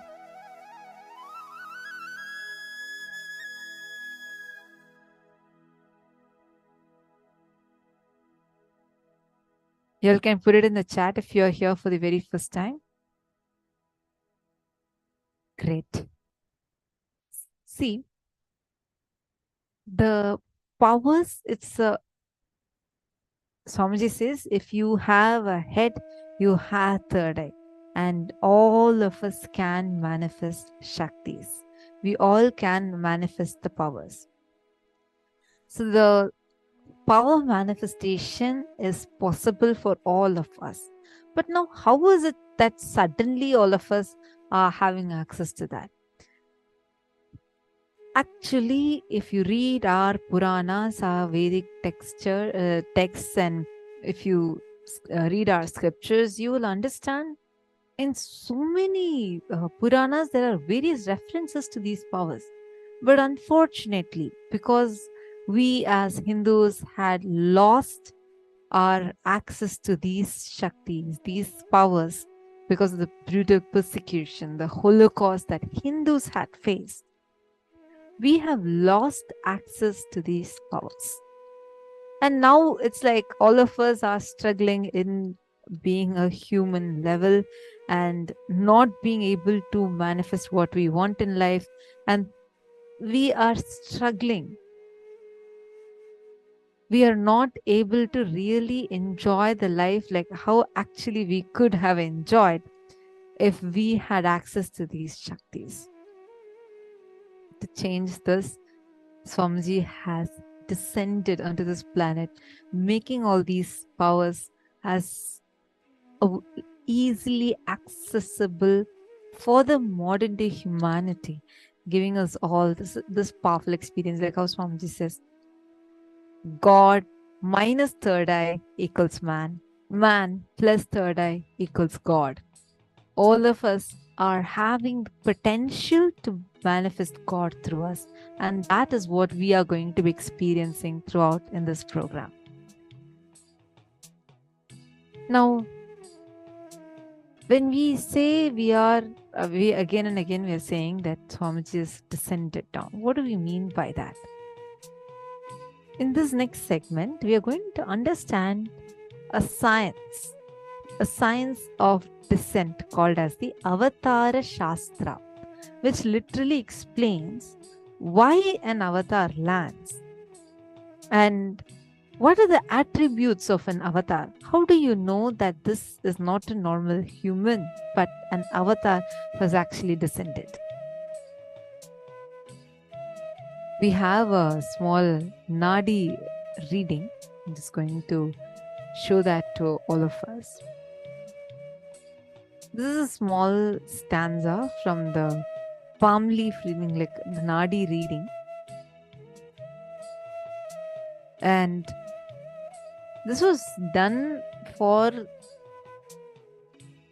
a disciple of Swamiji, and this disciple of Swamiji who had gone to this Nadi reading person, he had not even introduced himself saying that he's connected to Swamiji or anything. But when he asked for a Nadi reading, this is exactly what was revealed.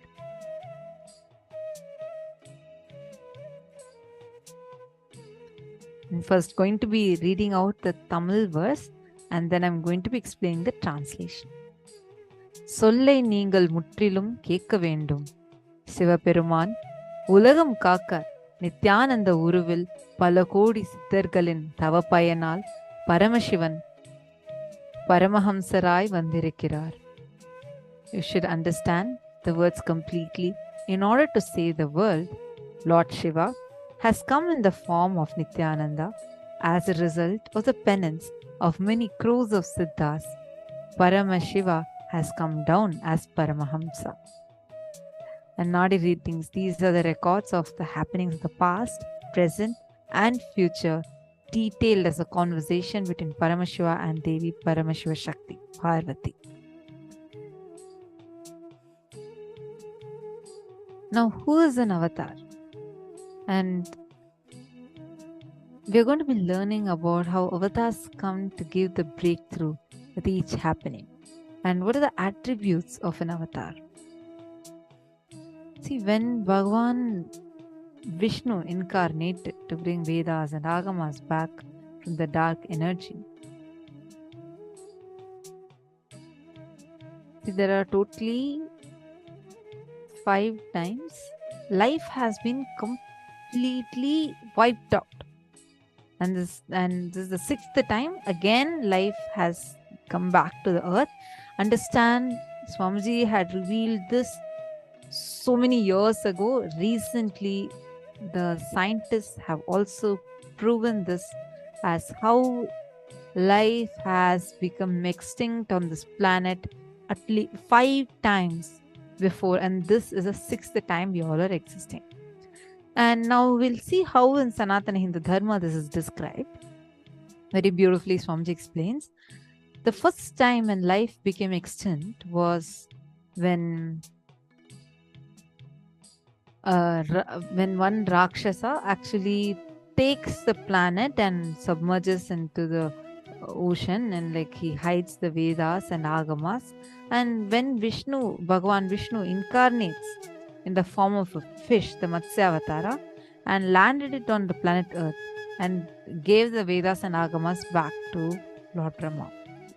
Second time, after the great deluge, Bhagavan Vishnu brought Manu's boat and Veda and Agamas, the whole thing, and restarts the whole civilization. That is why the Pandya kingdom, which is the earliest kingdom, has fish as their emblem. Understand? I don't know how many of us even know. Actually, Swamiji revealed this directly from the Akashic record.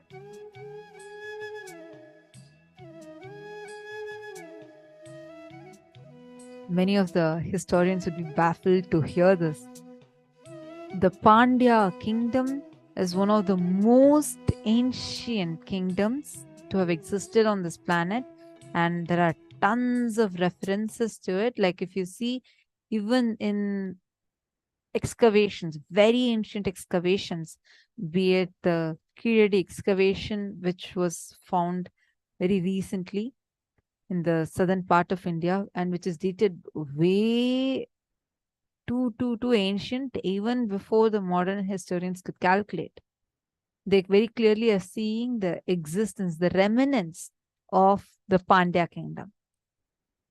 And the Pandya kingdom's symbol is a fish, because when the second time life was wiped out of the planet, Bhagavan Vishnu had come in the form of a fish. And we all learn about Noah's Ark. In various traditions, this is represented in multiple ways.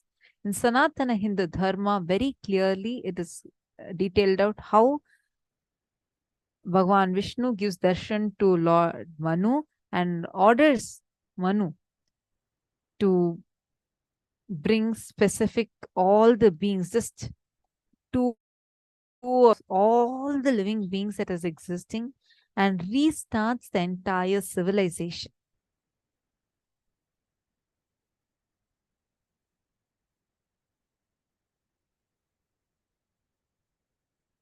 And third time, when it was completely wiped out during Ravana's reign, 7 crore people were there, and Bhagavan Sri Ramachandra Prabhu incarnated to save the 54 desas from the evil reign of Ravana And this is detailed out in the Ramayana.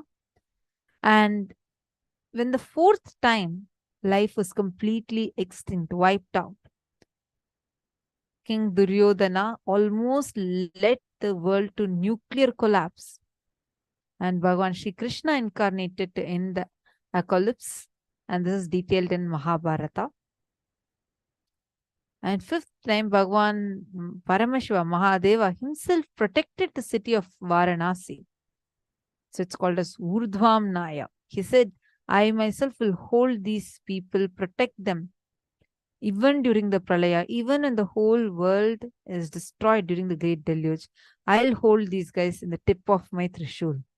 So, and now what we are all experiencing is a sixth time life has happened.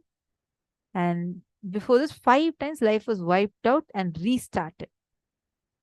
See, whenever life needs to be pushed to the next level, whether a DNA needs to have a quantum jump in its natural selection process or a conscious breakthrough needs to happen, the avatar descends down.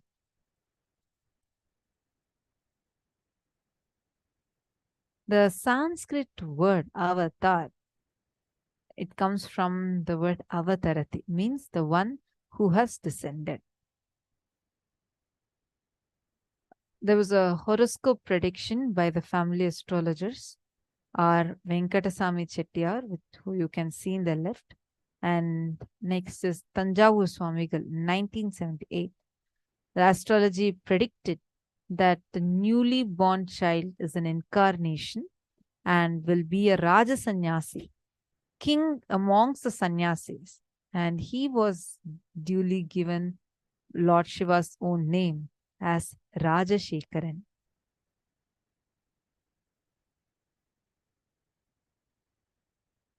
And the world was going through a huge phase, like a dire need of the avatar to descend. The population growth rate per day and the death rate are moving at the same rate. We are looking at the human civilization to decline in next 3 generations.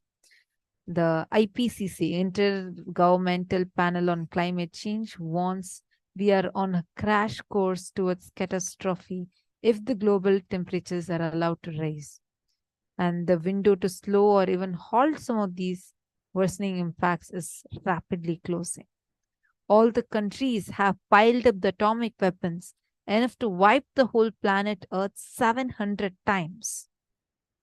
Each year, over 1.6 million people worldwide lose their lives to violence.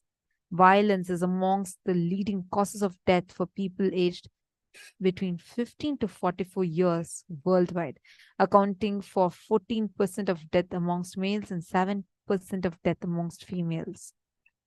You all can see these statistics. See, there's also a warning that says 2 more years and you won't have water in your taps anymore. UNICEF census estimates half of the world to face water scarcity by 2025. While for some of us, this is the future, for 30%, 2.7 billion of the world today, this is a reality. They suffer from inadequate sanitation, suffering from waterborne illness. By 2050, global warming is expected to cause additional 250,000 deaths per year. While the planet was facing such a huge catastrophe, and it's literally in the need of the hour. Many yogis, rishis, great enlightened spiritual masters prayed to Paramashiva to descend. Whenever humanity is in need, the cosmos, out of extreme compassion, comes down, descends down, and this time again, out of immense compassion, Paramashiva himself has descended. And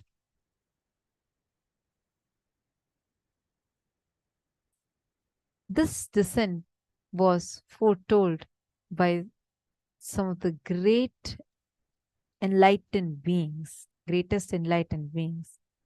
There are several Mahapurushas, including Bhagavan Ramana Maharshi, Undi Mahan, Sheshadri Swamigal, who foretold of the upcoming descent of Paramashiva in the form of Supreme Pontiff of Hinduism. Revered as an incarnation, Ramana Maharshi is one of the predecessors of the Supreme Pontiff of Hinduism, who foresaw his happening before attaining the state of Mahasamadhi in 1950 itself.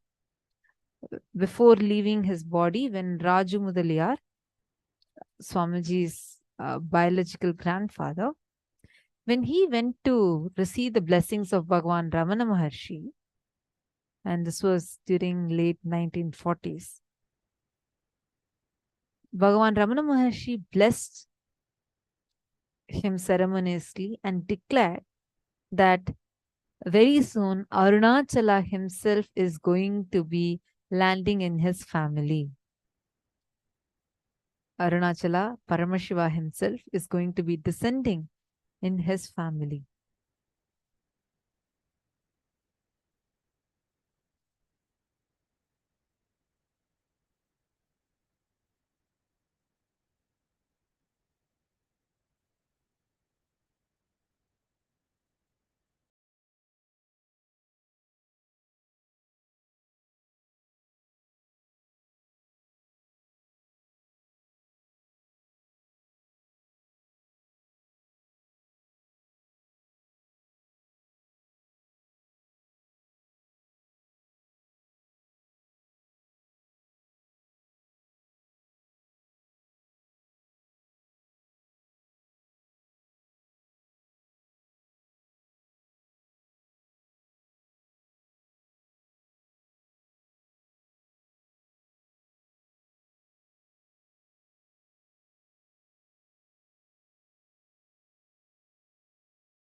This lineage of Paramashiva, which is called the Anavachinna Guru Parampara, means the unbroken lineage of enlightened masters, gurus in Tiruvannamalai, also called as Arunachala. Arunachala is the spiritual capital of planet Earth. Means all the enlightened beings, Avatara Purushas, Siddha Purushas, every one of them come to experience this. The Hindu history reveals the appearance of Paramashiva as an infinite effulgence of light called the Lingodbhava, depicted as a deity that we all see in the picture. Paramashiva comes in the form of Lingodbhava as Anadi, Adi without any beginning or an end. And he, very beautifully in Tamil, is called as Adimudi Kanada Annamalayar, means that neither the beginning nor the end is seen. He stands as Arunachala, as Anadi, without a beginning, without an end. Every one of you that are viewing us right now, please understand this happening of Paramashiva, his promise to humanity stands true to this day. Paramashiva gave a threefold promise to humanity. He said he will be continuously available in three forms. One, as the hill, the sacred hill. Second, as the linga, the worshipable form. And third, as the Guru Parampara, unbroken form of worshipping. And he promised that he would come time and again to enlighten humanity in the form of living enlightened masters. Unbroken lineage of incarnations.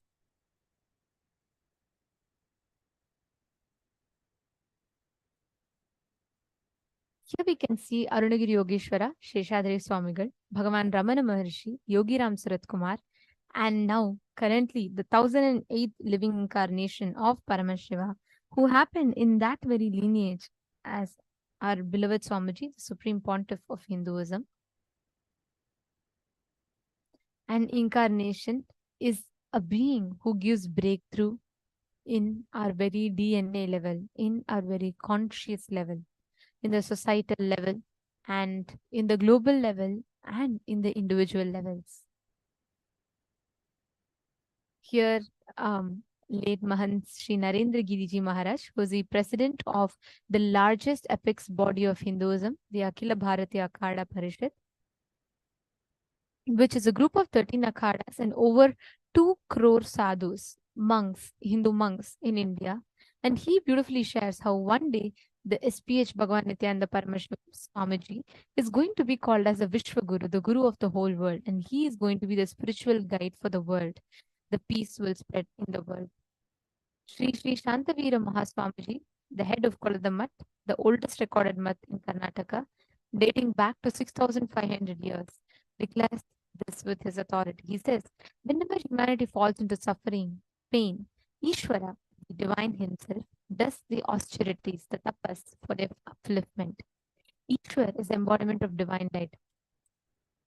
He goes on to say, Nithyanandaji Maharaj is seated as the embodiment of that divine light, spreading the world peace and serving the whole humanity from India.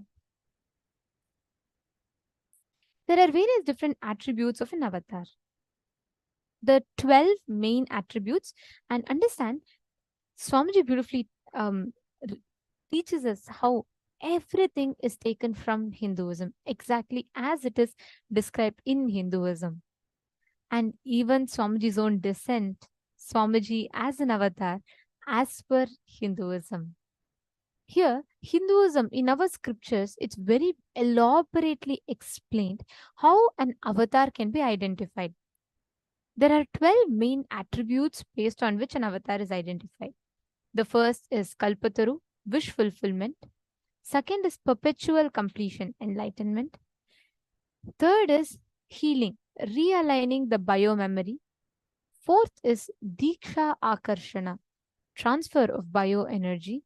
Fifth is akashic readings, accessing the past, present, and future. Sixth is vijnana akarshana, which is true knowledge.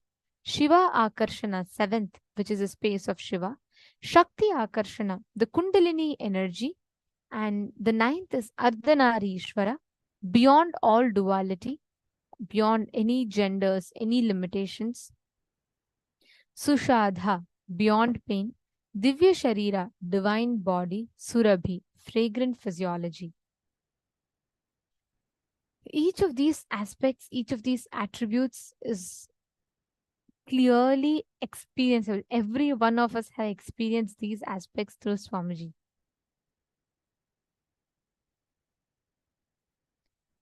Kalpataru is a wish-fulfilling divine tree described in the Hindu Puranas. Avatar is known as Kalpataru due to his special attribute of being able to grant the wishes, fulfill the wishes of the devotees through a blessing or initiation. The second is perpetual completion. The ultimate state of enlightenment is the no-mind state, or to put it more accurately, the state in which the observer is disassociated from his emotions, thoughts, leading to a significant drop in the number of thoughts created per second, the TPS. Here, a group of scientists and neurologists peered into Swamiji's brain, trying to grasp what happens in Swamiji's brain.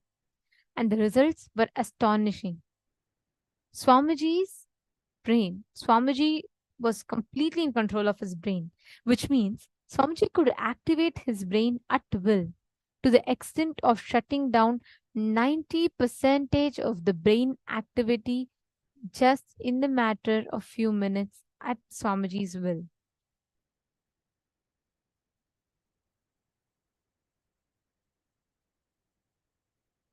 Swamiji has participated in over 50 plus brain studies to show humanity how the no mind state is a reality, not just no mind state. I should say the place where we transcend the shackles of the basic emotions that we all face every day and experiencing that reality, the ultimate reality. That is what Swamiji is showering all of us with.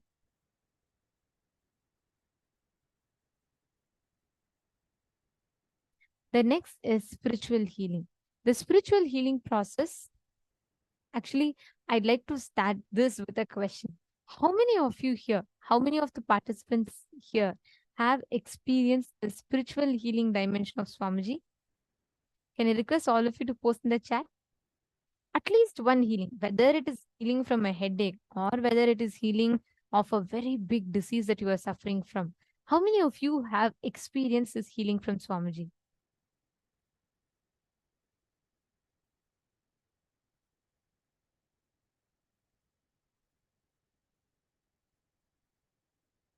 Yes, yes, yes, yes. Oh my God. I see so many people posting yes in the chat.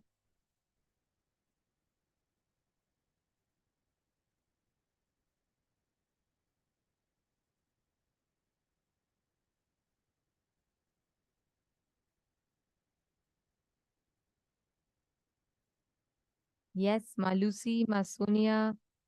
Great.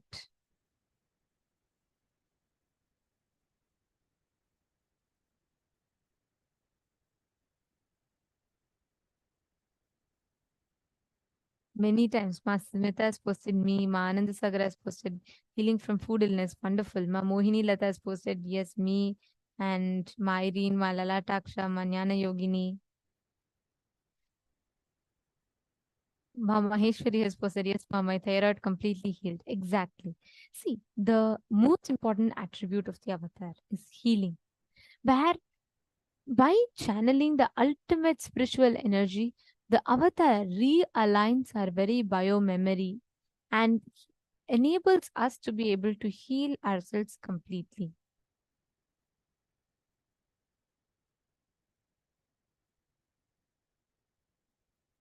The next is actually one beautiful fact here before we move further that I wanted to mention here is that just through the initiation and healing, mitochondrial cell energy in the participants who have received healing as per the scientific studies conducted, it shows how the mitochondrial cell energy shot up to 1300% in the participants. This has been established through a very detailed study, and this clearly shows this leads to the anti-aging, increasing in the number of stem cells, and increasing in the enzyme called telomerase. Telomerase enzyme, as many of us might be aware, is the anti-aging enzyme, which when increases causes our body to cease aging, and a significant overall reversal in symptoms of fatigue, lifestyle disorders, autoimmune disorders, psychosomatic disorders, and certain malignancies.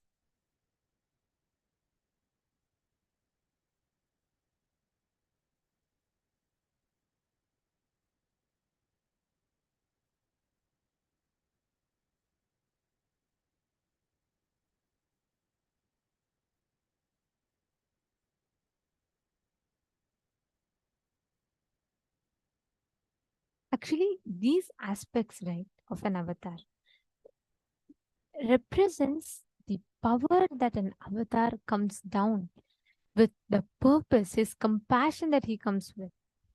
The next is the Deeksha Akarshana.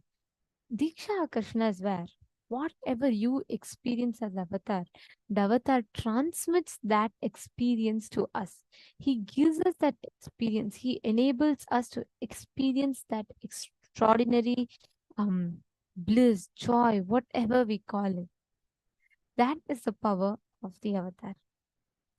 The attribute of initiation or Deeksha is unique to enlightened masters and avatars. And as an avatar, Swamiji, the Supreme Pontiff of Hinduism, is able to initiate the disciple into achieving entrainment or coherence with his own attributes by transferring to the disciple the immense quantities of pure cosmic energy in the form of bioenergy. Actually, that is the best part of the Diksha, where what we see as an avatar, right? How we see an avatar experiences. We receive that exact same experience. The avatar transmits out of his extreme compassion. He transmits that experience to each of us to receive the same state of consciousness as that of the avatar. Next is a Diksha Akarshana. Special Dikshas like the Third Eye Awakening, which invokes the ability to manifest the higher powers through us, harness the higher abilities in us. The next is Akashic readings. I think every one of us have been a witness to this, right? Where Swamiji can access the past, present, or future, the Akashic records. And all of our past, present, or future is stored in the Hiranya Garbha, the cosmic womb. And Swamiji can access, only an Avatara Purusha, an enlightened being, can access, have the key to the cosmic archives and reveal it to us in completely unadulterated manner. And that is exactly what Swamiji is doing for all of us. The next is Vijnana Akarshana. True knowledge, intuition, and right cognition are the specific attributes needed for a being to get enlightened. Swamiji affects this in his principles through the special processes involving initiation, teaching, and transforming the disciple to live in a state of completion, which decreases the number of normal thoughts and increases the clarity and energy. And Vijnana Bhairava, Vijnana Akarshana is where the latest of all the tools and mechanisms are used to transmit that experience of enlightenment and that experience of that highest form of energy into all of us just through the avatar.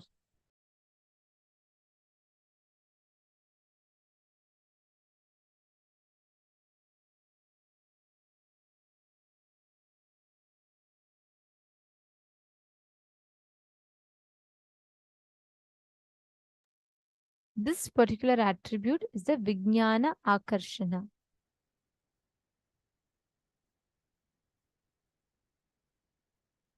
The next is a Shiva Akarshana. The Shiva Akarshana is where the Shiva Agamas, the authoritative scriptures revealed directly by Paramashiva himself, declares that we are all nothing but Paramashiva. And hence the mantra Shivoham, I am Shiva, or Nithyanandoham, I am the eternal bliss, are used interchangeably, as the avatar is nothing but Shiva himself, as are all of us. Swamiji beautifully tells one of the most, I should say, most loved quote of Swamiji's is where Swamiji tells, I am not here to prove that I am God. I am here to prove that you are God. Swamiji is here to prove to each of us that we are that divine. We have the ability to experience that divine. And to transmit this experience as powers is the next one, the Shakti Akarshana. Constantly creating, constantly expanding, constantly manifesting in life is Shakti Akarshana. Every one of us experience this like a grand expansion that keeps happening in us. For us to harness our highest potential, the Shakti Akarshana. And an avatar's most important quality is this, because it's not just Swamiji alone does it. He transmits this experience to each of us. Today, so many of you here can manifest rolling of a coconut, or you can manifest seeing through the third eye. You can manifest being able to walk around with the third eye, play around with the third eye, run around with the third eye. All of this is possible because of the Shakti Akarshana dimension of Swamiji.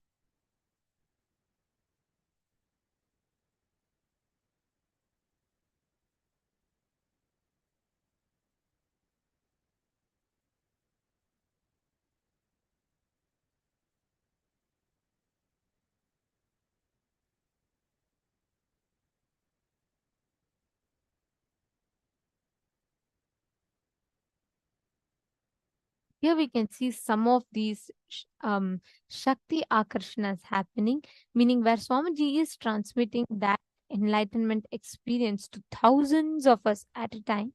And here it was Kumbh Mela in Nasik in the year 2015.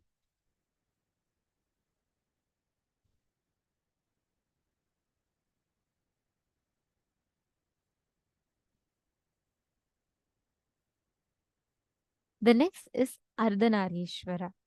Actually, this is one of the most beautiful dimensions where the avatar is not confined by the binary of any gender. You can never say, oh, you cannot say Krishna was just a male. No. You cannot say Rama was a male. You cannot say Devi is just a female. You cannot say Swamiji is just a male.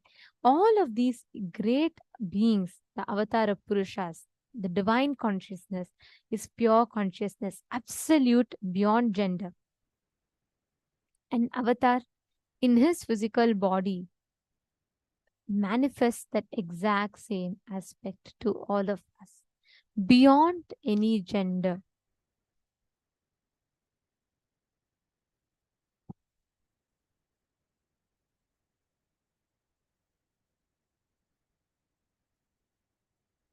And last, the next one is where the avatar manifests the Sushadha dimension, beyond any physical pain, where there is no pain, no suffering, nothing. The avatar does not carry a pain.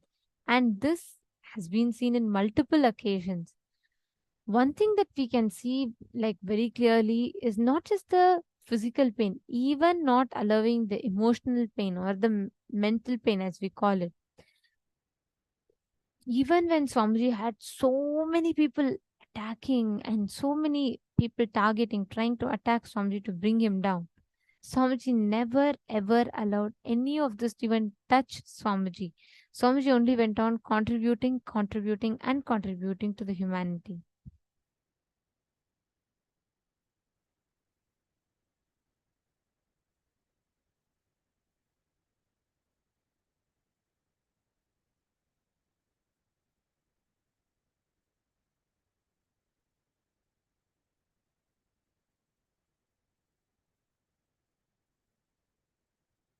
The next is Bhigata Vajra, the ability to spontaneously return to health under any conditions, referred to in the Linga Purana as a quality of Paramashiva himself. Definitely, Swamiji, I can say, like, not just making all of us as Bhigata Vajras, but even Swamiji himself manifesting it on himself. There are so many situations where normally people would have felt like, oh God, no, I can't handle, it's going beyond and my body cannot do this. No. Swamiji, for the number of hours that Swamiji works day and night, still Swamiji has the ability to bring himself back spontaneously to healing, just like how any one of us experience.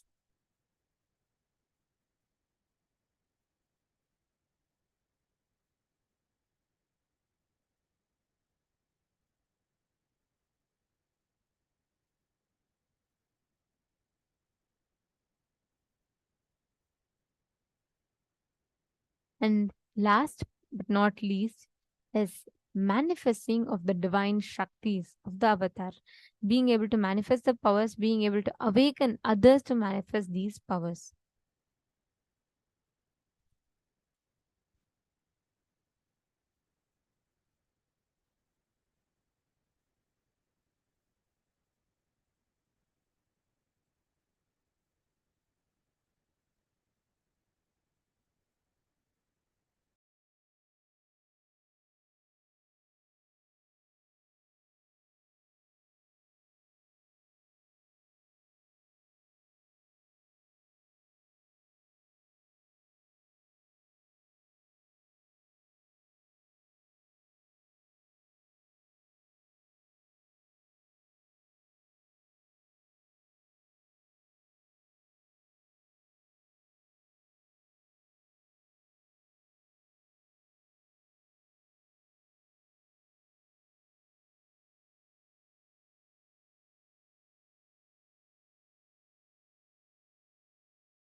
All of us are going to be experiencing all these different dimensions of avatar in our lives through this 21-day transformational program for all of us. It's completely free of cost.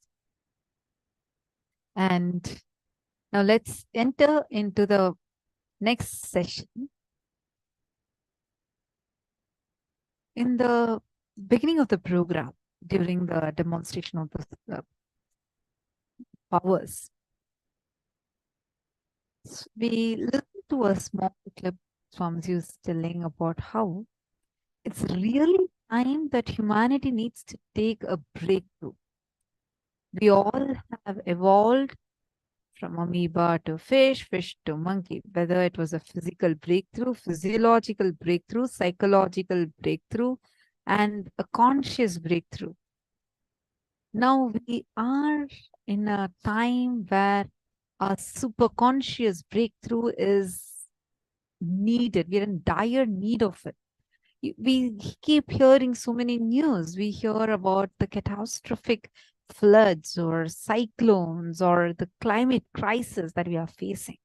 Or on the other hand, we see about the violence that the whole humanity is suffering. We hear about how so many things people are suffering with, gun violence and whatnot. Why do you think that this time only humanity is experiencing this at its peak? Why? Understand, because right now, unless we have super conscious breakthrough, There is no other solution for this planet, for the life to survive on this planet. Superconscious breakthrough is a real necessity for us to be able to actually live further in this planet. And this superconscious breakthrough, what do we call a superconscious breakthrough? Why is it so important? This is what we are going to be learning next. This is what we are going to be understanding about next.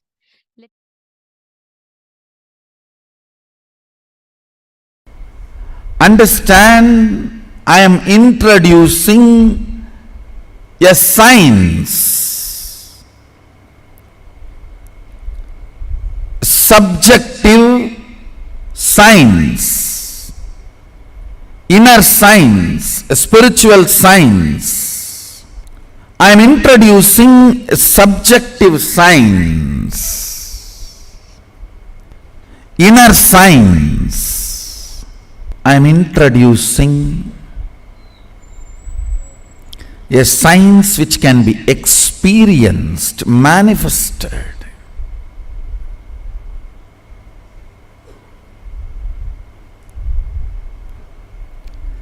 Understand, this power which can be experienced and manifested can be converted into any form of currency you want: health,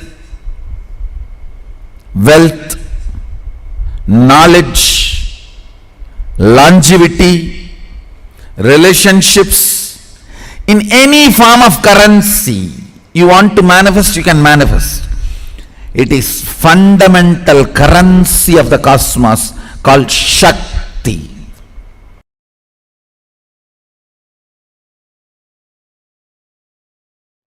Understand this fundamental truth. Your thought currents, the thought currents which you encouraged by cherishing them, and the thought currents you made it into reality by supporting it with your action or inaction. For example, you want to do puja. If you do puja, if you do the action called puja, that thought current will become powerful. You want to be in depression. If you don't do anything, that thought current will become powerful. So, there are some thought currents which you made it powerful by acting on it. There are some thought currents which you made it powerful by not doing any action, acting against it. All these put together is what I call consciousness. What you engage, what you entertain, what you entrain, all these put together is your consciousness.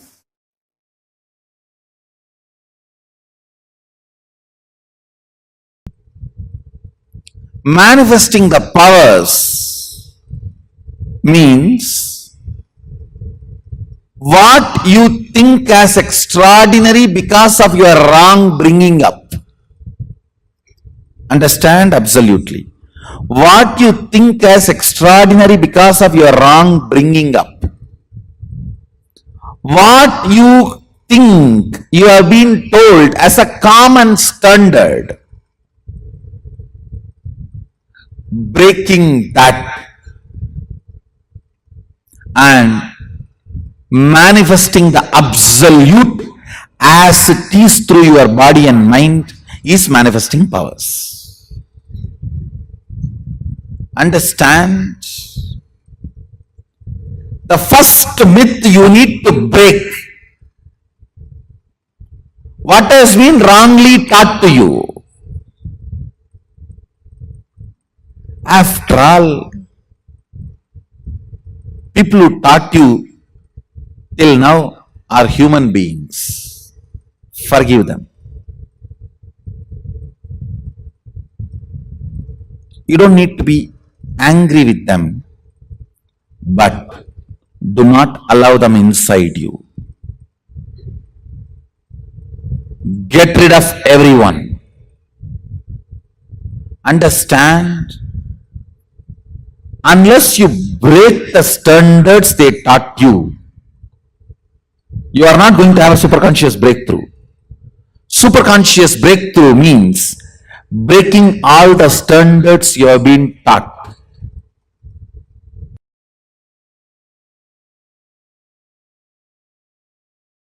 When I say conscious breakthrough, your very experience of aham, I, expands and perceives this cosmos, cognizes the universe as I in you continuously. The good news I have is you are capable. The great news I have, you don't need to do anything, I'll do it for you. What is superconscious breakthrough? What is Kundalini awakening? What is third eye manifestation? All these are actually different words for one experience. It is nothing but perceiving whatever exists, that's all. 120 vision, 120 degree vision is 2I, the individual I, consciousness, 360 degree vision, perceiving everything, whatever exists, cognizing it. That is what is third eye awakening. Understand, person with 2 eyes is permanently blindfolded. If it is just 2 eyes, you are partially blind. Conscious breakthrough means, I am using this word conscious breakthrough, superconscious breakthrough to mean giving you the cognition of existence, larger vision. When I say vision, I don't mean just only the ability to see, ability to reverberate, ability to vibrate, ability to perceive, ability to experience. Understand? At the age of 12, when I had that enlightenment experience, it is not that I only started seeing 360 degree. I was able to perceive me in them and all that exists in me. How alive you feel inside your skin. The same intensity of life, aliveness, I experienced in whatever exists. Whatever exists in me, me in whatever exists. Understand? This is what I call superconscious breakthrough. Conscious breakthrough.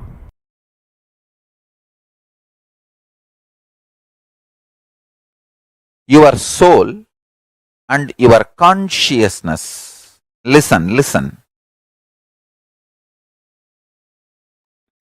When I use the word soul, I use what you perceive as you, your sensations, your experience of life. Let me define. Your experience about life happens through the body,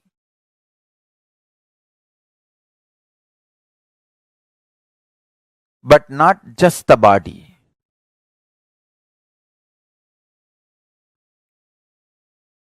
You need to listen very carefully.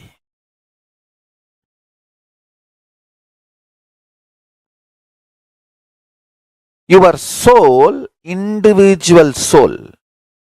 In Sanskrit, I'll use the word pratyeka atma chaitanyam. The individual soul is the connection between the pure super consciousness and your body. Understand? your individual soul is a connection between the pure consciousness, Paramashiva, and your body. Actually, the pure consciousness and you, it means your body, pure consciousness and your body is tied through a powerful conscious vibration. I should call it as a powerful words, conscious vibrations. Understand? Guru can change that programming and give you the best possible conscious frequency connection between you and your body. Your consciousness and body, that connection, Guru gives the best connection, ultimate connection.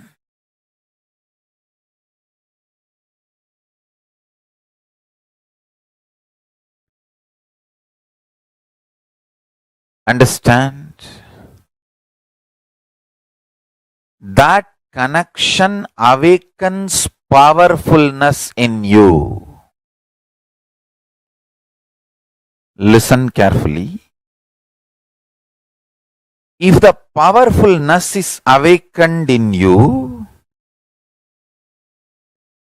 whether you have wealth or not, you will live powerfully. That is what I call enlightened life. Listen carefully. If powerlessness becomes your thought current, the core frequency, whether you have wealth or don't have wealth, you will die in utter suffocation. You will live and die in utter suffocation. Understand? Wealth, luxuries, sex, life itself, whether you have or not, your powerfulness decides your experience of life.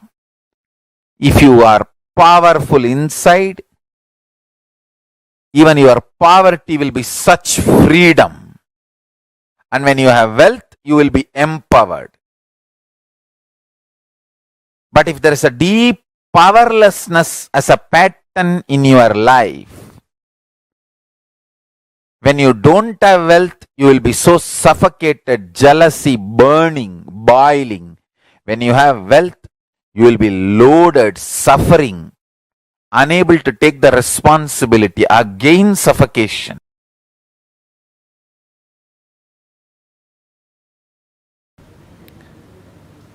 So the first thing power manifestation needs is Shaktipada. Shaktipada is connecting with enlightened space, Chidambara, a conscious space. In the conscious space, nothing happens as a compulsive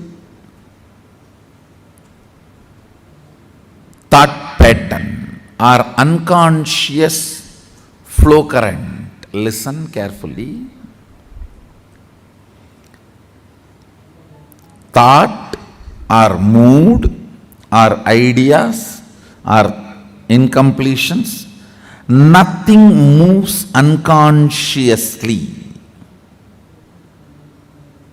In the conscious inner space, Chidambara, if something is going on unconsciously in you without your knowledge, then it is not Chidambara. If it is pure Chidambara, it moves consciously. Nothing moves unconsciously. So understand, connecting with the Chidambara, who already achieved that space of Sadashivatva, who is already manifesting Sadashiva, connecting with that being space is what I call Shaktipada. The first step for manifesting Shaktis is Shaktipada.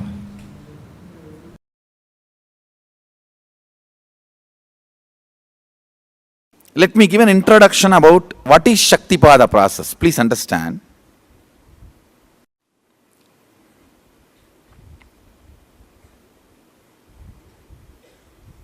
You would have seen or heard about how the chicken sits on the egg and hatches. Of course, in the modern countries, this does not happen. Machine sits on the egg and or egg sits on the machine. In those days, originally when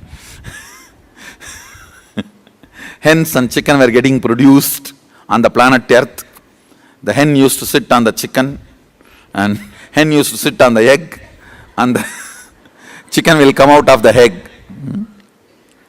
See, same way, Sadashiva sitting means the ultimate cosmic energy sitting on the individual soul and making the individual soul into cosmic energy is Shaktipada.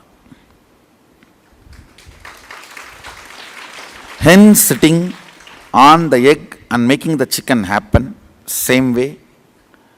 You may think, how come, what is going on here? That hen is only sitting just by the body heat of the hen, the egg is becoming chicken. Because no surgery is done and nothing goes inside. It's only sitting. Same way, it is just sitting. It's only the presence.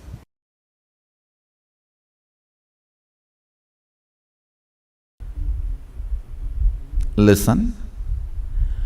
Part of you exists in your body. Part of you exists in your mind as thought currents, cherished thought currents. Understand? World has all types of thought currents. Thought currents of love, thought currents of lust, thought currents of anger, thought currents of violence, thought currents of serving, thought currents of stealing. All thought currents exist. What kind of a thought current you want, you attract that.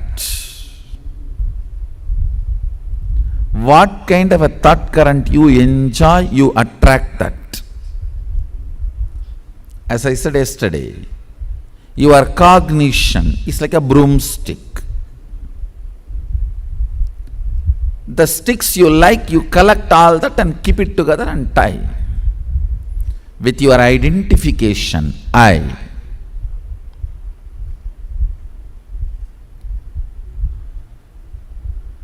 Part of you exists as your body, part of you exists as your thought current, part of you exists as Shakti, consciousness. Listen, that part of you which exists as Shakti, I am rekindling it, awakening it, so it takes over your body part and mind part. Listen, making your conscious part take over your body part and mind part.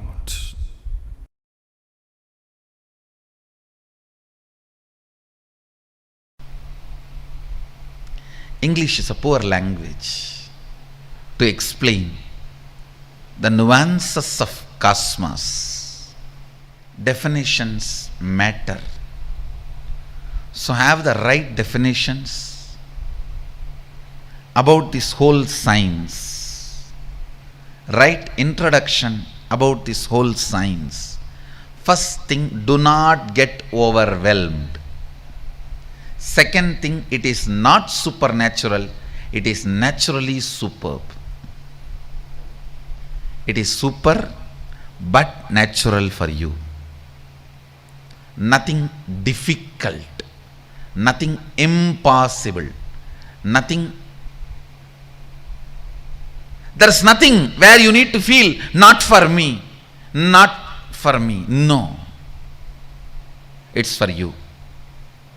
I am talking to you and it is for you. If you are hearing, if these words reach your ears, I am talking to you and it is for you.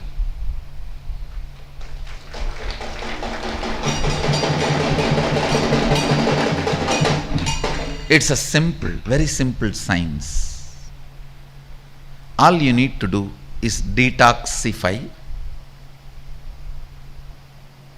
the intra-organ, the physiological organ called third eye, then detoxify the psychological mental setup you are carrying, incompletions you are carrying, and simply physically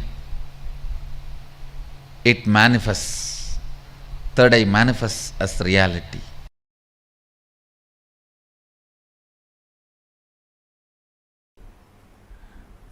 I'll give you some of the understanding about the units of physics and chemistry and biology.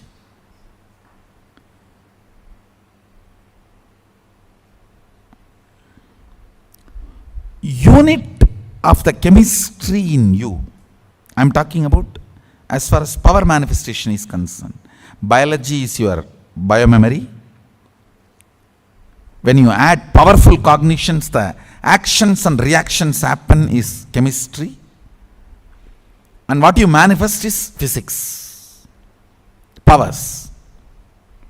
Or powerlessness, whatever.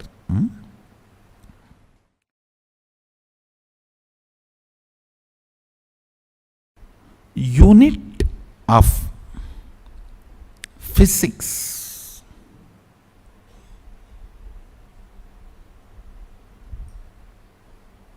is power or powerlessness. That's all. Only these two unit. Any happening is only these two. Deva, Asura, that's all. Nothing else.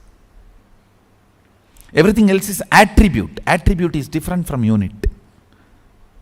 When I say unit, I am talking about the fundamental unit. Everything else is attribute.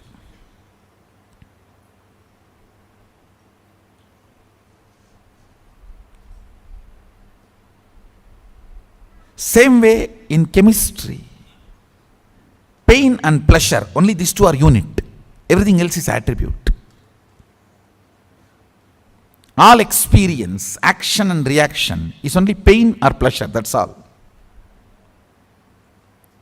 That is why the day I was telling that don't invite pain but don't hate pain, because pain grows the roots in you which you can never grow by just joy.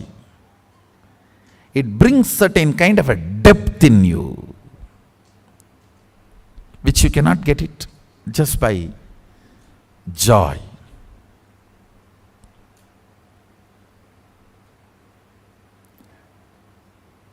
Kind of a stability, maturity is brought by pain. But of course, inviting it is stupidity. Don't invite, don't become sadist, no. Neither invite nor hate. When it comes to allow it to do its job, the unit of biology is your wants and fears. Your fear and your greed is the unit of your biology, means biomemory. Pain or pleasure is the unit of your chemistry. Power or powerfulness, powerlessness or powerfulness is the unit of your physics. I am talking from the angle of power manifestation science. You can roughly equate it to the powerfulness can be called as plus and powerlessness can be called as minus in normal physics.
You telling yes to your own higher component, the most powerful components of you, and taking the jump for the superconscious breakthrough is power manifestation. So beautifully, Swamiji explained to all of us about what is this superconscious mutation, why, how it is different from the normal understanding that we all have, correct?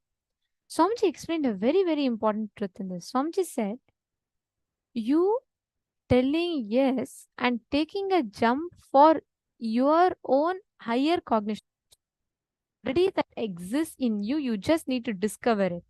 That is exactly what the superconscious breakthrough does in all of us. How many of you understood this? For how many of you it was like a breakthrough revelation for the first time?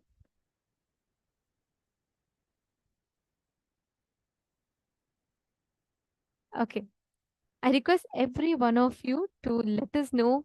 Please share with us on Facebook, YouTube, and all the social media platforms. You all can share in the comment section. And to all the participants, please share with us on the chat. You all can let us know what each of you are understanding, because this is a very, very important thing that all of us need to grasp. The science of being able to manifest powers. Manifesting powers is not just you manifesting these extraordinary possibilities, but most importantly, like Swamiji said, it leads us to being able to manifest our own higher potentials, our own higher dimensions. All the participants that are sitting with us on two-way video conferencing, Ma Pramila, Ma Nitya Swatantra, Ma Virupaksha, and we have Ma Zhang Ziling, we have Ma Stephanie, Ma Yoga Malar, Ma Jayanti, Ma Lia Kuri. Okay, before we enter into the exercise further, I have a very, very exciting announcement. Ma Chetana Suragon, Nithyanandam, which place are you from, Ma Chetana? Nice to see you sitting. Which place are you joining us from? Yes. And the most exciting announcement is today at 8 p.m. Eastern Standard Time. we are having the live darshan of Swamiji, the Supreme Pontiff of Hinduism.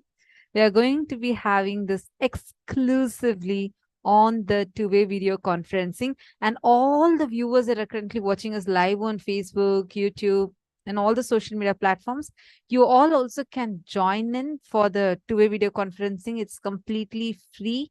You all can join in, but the special darshan is open only for the participants sitting with us on the two-way video conferencings, meaning all the Zoom rooms that each of you are logged in through. So now let's all enter into the next part where we are going to be doing a very powerful third eye awakening meditation. Swamiji himself is going to be guiding us through that.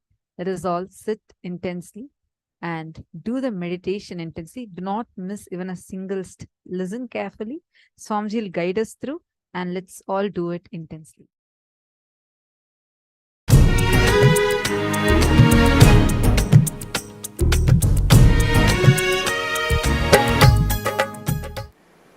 I welcome all of you with my love and respects.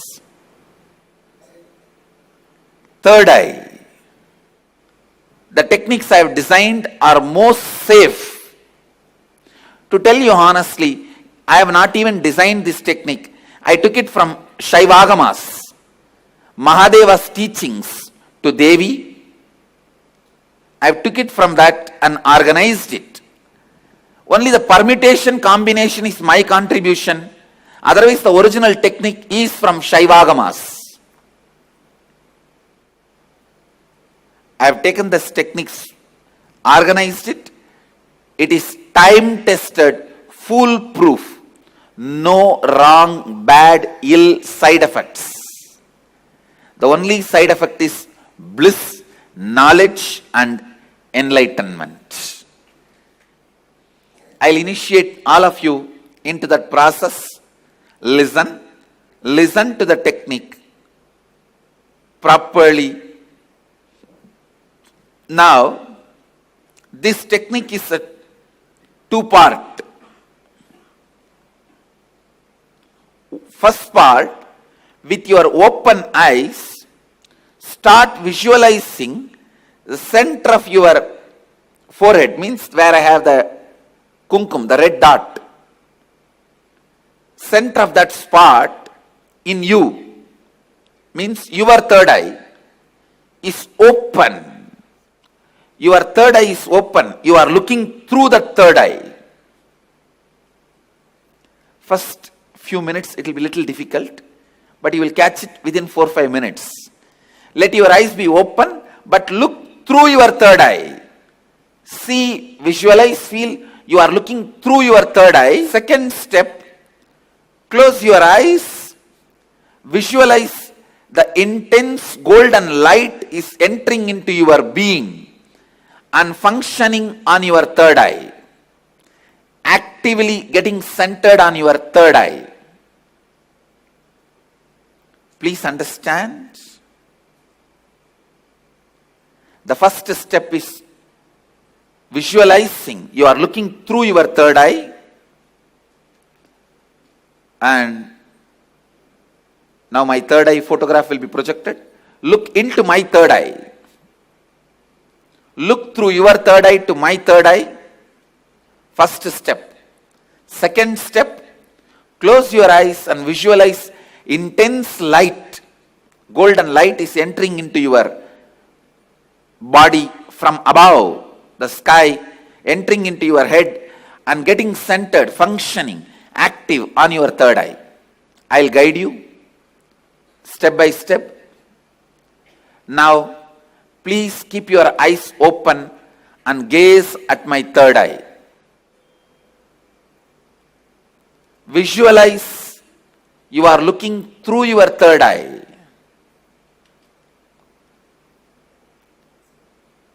Between your eyebrows, there is a red color hole. Visualize you have a red color hole between your eyebrows and intensely look at my third eye.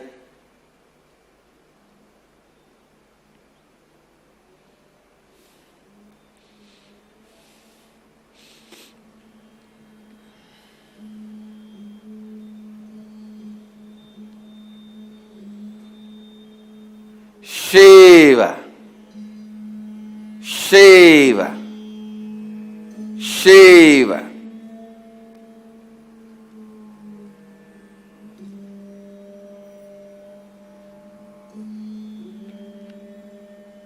Shiva. Your eyes can be open, but visualize you are looking through the third eye.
Shiva,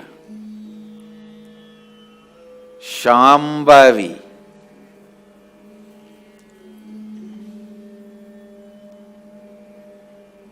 Om, Hreem, Kundalini, Kula Kundalini,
Shiva. Now, close your eyes. Visualize the heavy white light, golden light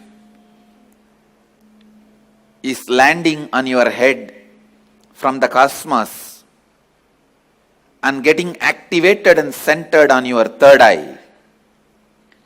Close your eyes and visualize the energy entering through your head and getting activated and centered on your third eye. Shiva, Kundalini, Kula Kundalini, Shambhavi, Shankari, Shiva, Shiva, Shiva, Banashankari, Banashankari,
Om Hreem Sa Ka Ha La Hreem Ha Sa Ka La Hreem Ka Ye Yi Shiva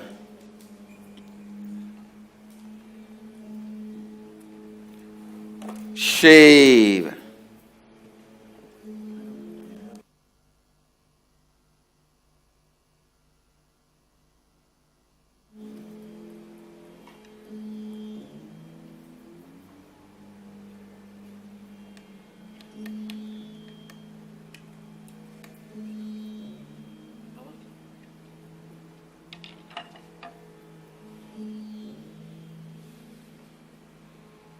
Shiva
Shiva Shiva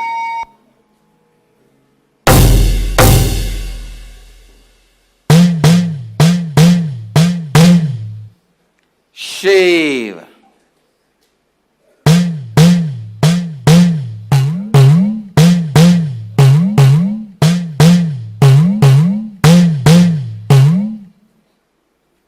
Shiva